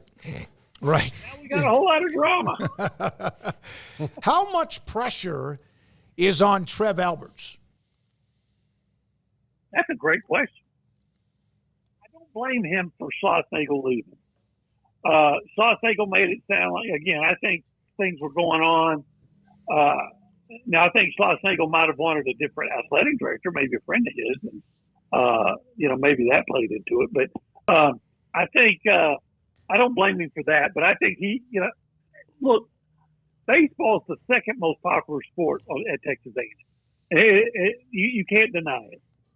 I think most places basketball would be, but baseball is the second most popular sport at Texas A&M. And they just committed $80 million, or they approved last month. The Board of Regents approved $80 million for renovations and upgrades to Blue Bell Park. So I think it's very important that they make the right call on a baseball coach. But not only do you have to be right, but you have to be right fast. So I think he's under a lot of pressure to make the right decision in a small amount of time. Olan Buchanan, Texags, with us on 365 Sports. Oh, I just have a favor. When Jim Schlossnagle comes back, can you make sure that I can string for you guys or something that day so I can get a credential? Because I would love to be in attendance to hear that first wave of I don't think Booze is going to quite cover. Well, he's not going to be back until 26 because the games, the series next year, right, Olan, are 25 in Austin? Yeah. Why do you think I'm asking now? Oh, yeah. Yeah. Get ahead of it. Yeah. Yeah, wow. that'll give him 2 years to add probably up to 10,000 seats at Blue Bell and a bunch of pissed off Aggies. Give them 2 years to scheme and plan for whatever they can do to make Schlossnagle's life miserable that night. Well, there's no doubt. Tell us about Richard Zane, who all of a sudden just asked a legitimate and fair question, got blistered. We now know what Schloss has said since that time. Schlossnagle, speaking of getting blistered, got hammered around the country. Tell us about him, how he handled it, and how, I'm not trying to act like he's emotionally distraught, but how has it been for him? Well, for a while it was tough because and I'm sure y'all run into this up in Waco. If you criticize or even look like you're criticizing a coach that's successful, a lot of times people take it personally. Hey, you're attacking my coach and whatnot. And so he ran into some of that on our message boards. And then, he's a young kid. He's he might be 25. He's either in grad school at A&M or just finishing up. One of the most conscientious young men I've ever worked with. He, for a long time, he proofreads and edits my copy and actually does it.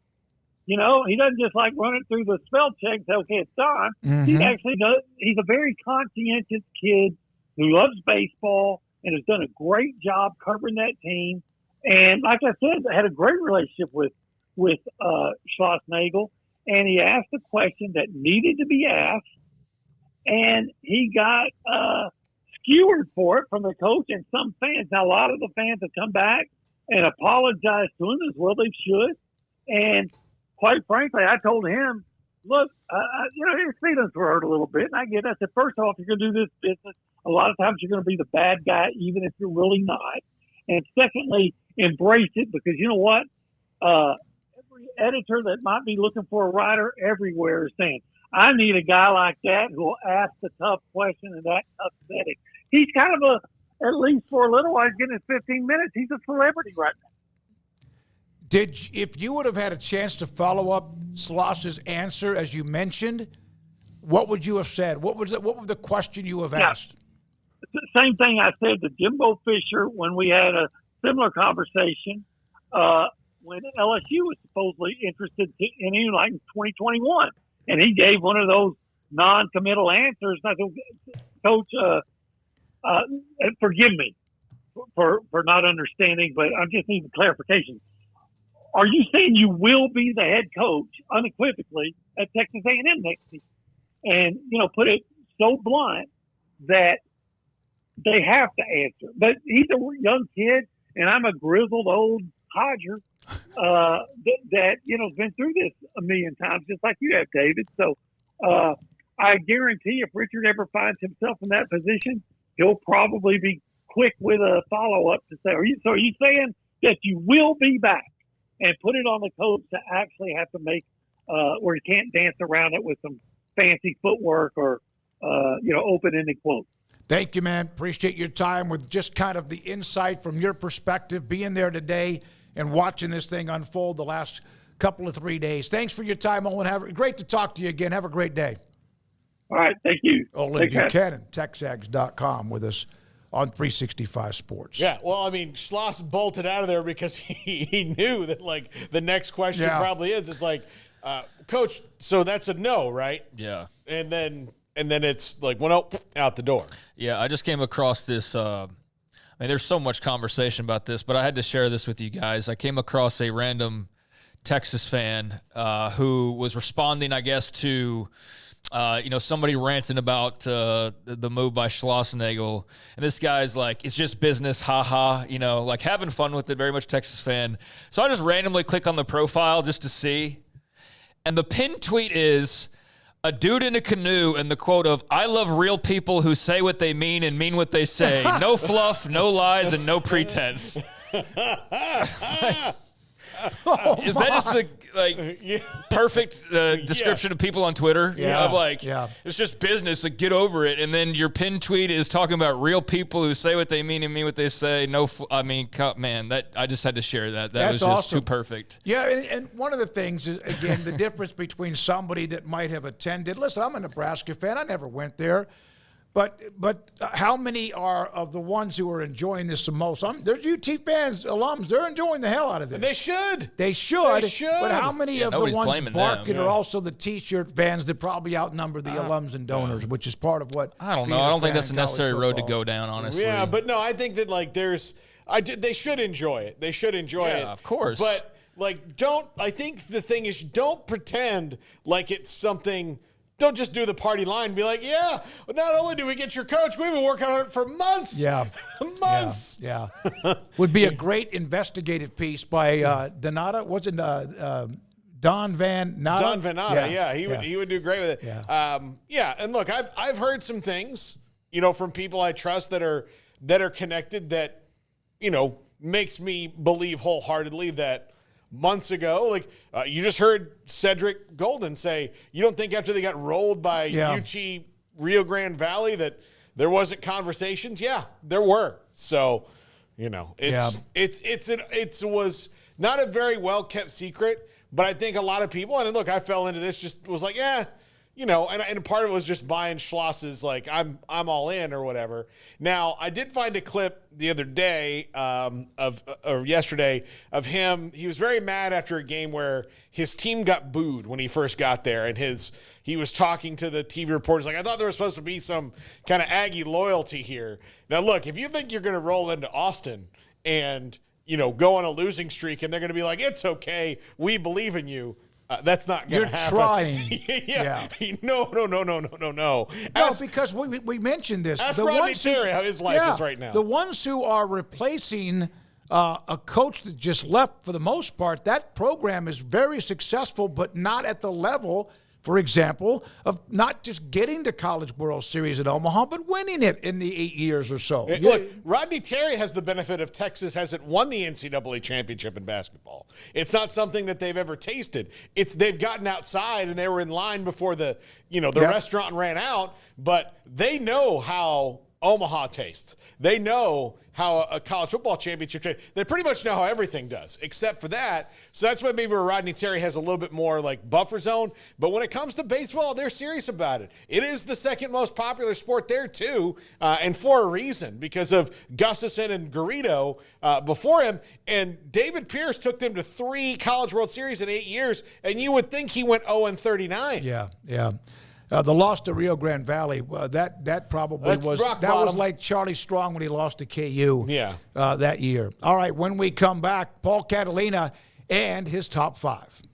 Make this the summer of Dodge at Allen Samuels in Waco. Drive away in a 2023 Dodge Charger or Challenger RT with $13,000 off MSRP, or the powerful Charger GT and save $10,000. Get a stunning 495 horsepower Scat Pack for an amazing $9,000 off MSRP. Plus, enjoy 90 days to make your first payment. That's 90 days with no payments. Hurry into Allen Samuels in Waco. Come by. Let's be friends. At Ideal MRI, we feel blessed to be a part of the Waco community. We're a small family business right here in Central Texas, and our goal is to bring down the cost of healthcare while maintaining high quality. At times like this, the cost of healthcare has never been more important, and unfortunately, significant illnesses and injuries still occur. That's why Ideal MRI is open and here to serve you through the difficult time. We offer premium MRIs just like a hospital with state-of-the-art technology and specialists, but you'll pay less. Sometimes thousands of dollars less, whether you're using insurance or not. At Ideal MRI, we accept most insurance and there are no hidden costs. Even offering financing if that's needed, everything included in the price, and you'll not get something as a surprise in the mail later on.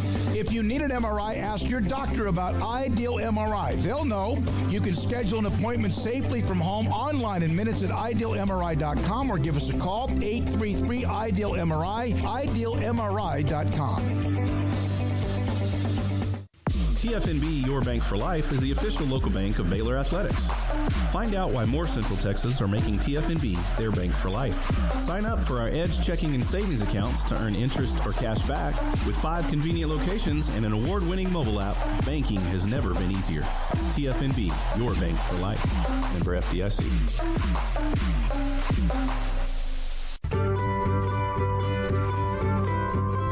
You want to know why Stonewood Dental is so successful? Listen to what happy customers have to say.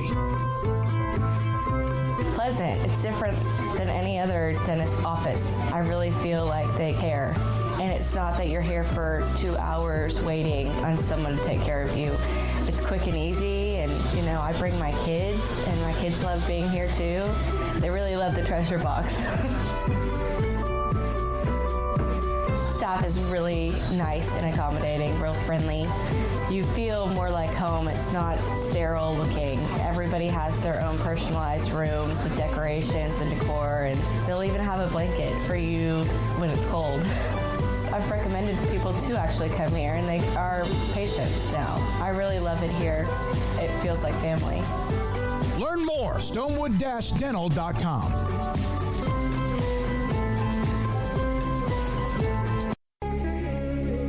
It's time for Paul Catalina's Top 5, brought to you by Texas Beef House. Where's the best beef in Texas? Your house when you order from Texas Beef House. Unleash the flavor of Texas-raised Wagyu. From our pasture to your plate, TexasBeefHouse.com.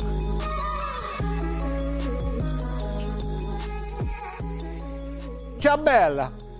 Welcome into Paul Catalina's Top 5. This topic today is G5 QBs, presented by Texas Beef House.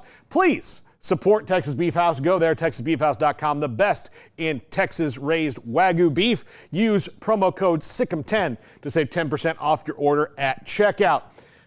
I am not going to dive into every conference by conference as we get through the G5. That's a lot to do, and I need to maybe move on to some other things. But I thought I'd wrap it up and give some of these dudes some love, because they certainly deserve to be mentioned on the list with other quarterbacks that I have talked about over the last couple weeks. Let's start with Texas State quarterback Jordan McLeod at number 5.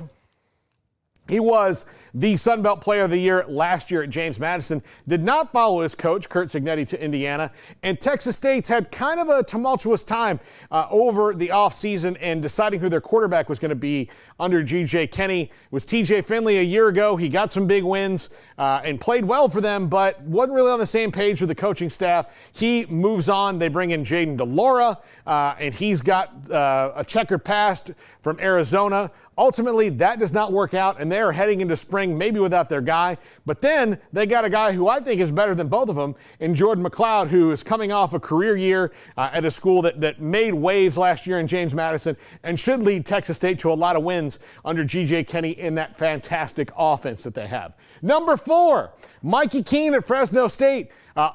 UCF fans remember Mikey Keene. He won some games for them before he transferred out, and lost the job essentially to John Rice Plumlee when he came back healthy and went to Fresno State, put up big numbers for Fresno State last year. He is a gamer. Look, Mikey Keene is not going to be a guy that you're probably going to want to play with on EA Sports College Football 25 all that often if you have other choices. But let me tell you, he might be fun to play with because dude's a gamer, and he is absolutely fun to watch. And if it is close at the end of the game, you give Mikey Keene the ball back. He loves the 2-minute drill. I really enjoy watching Mikey Keene play. As a matter of fact, I enjoyed watching him play so much at UCF that for the first time in my life, I said, this Fresno State's game is on late. I'm going to watch that. That's all due to my man Mikey Keene right here. Number 3, Seth Hennigan at Memphis. Memphis is probably one of the G5 darlings this year to get that playoff spot.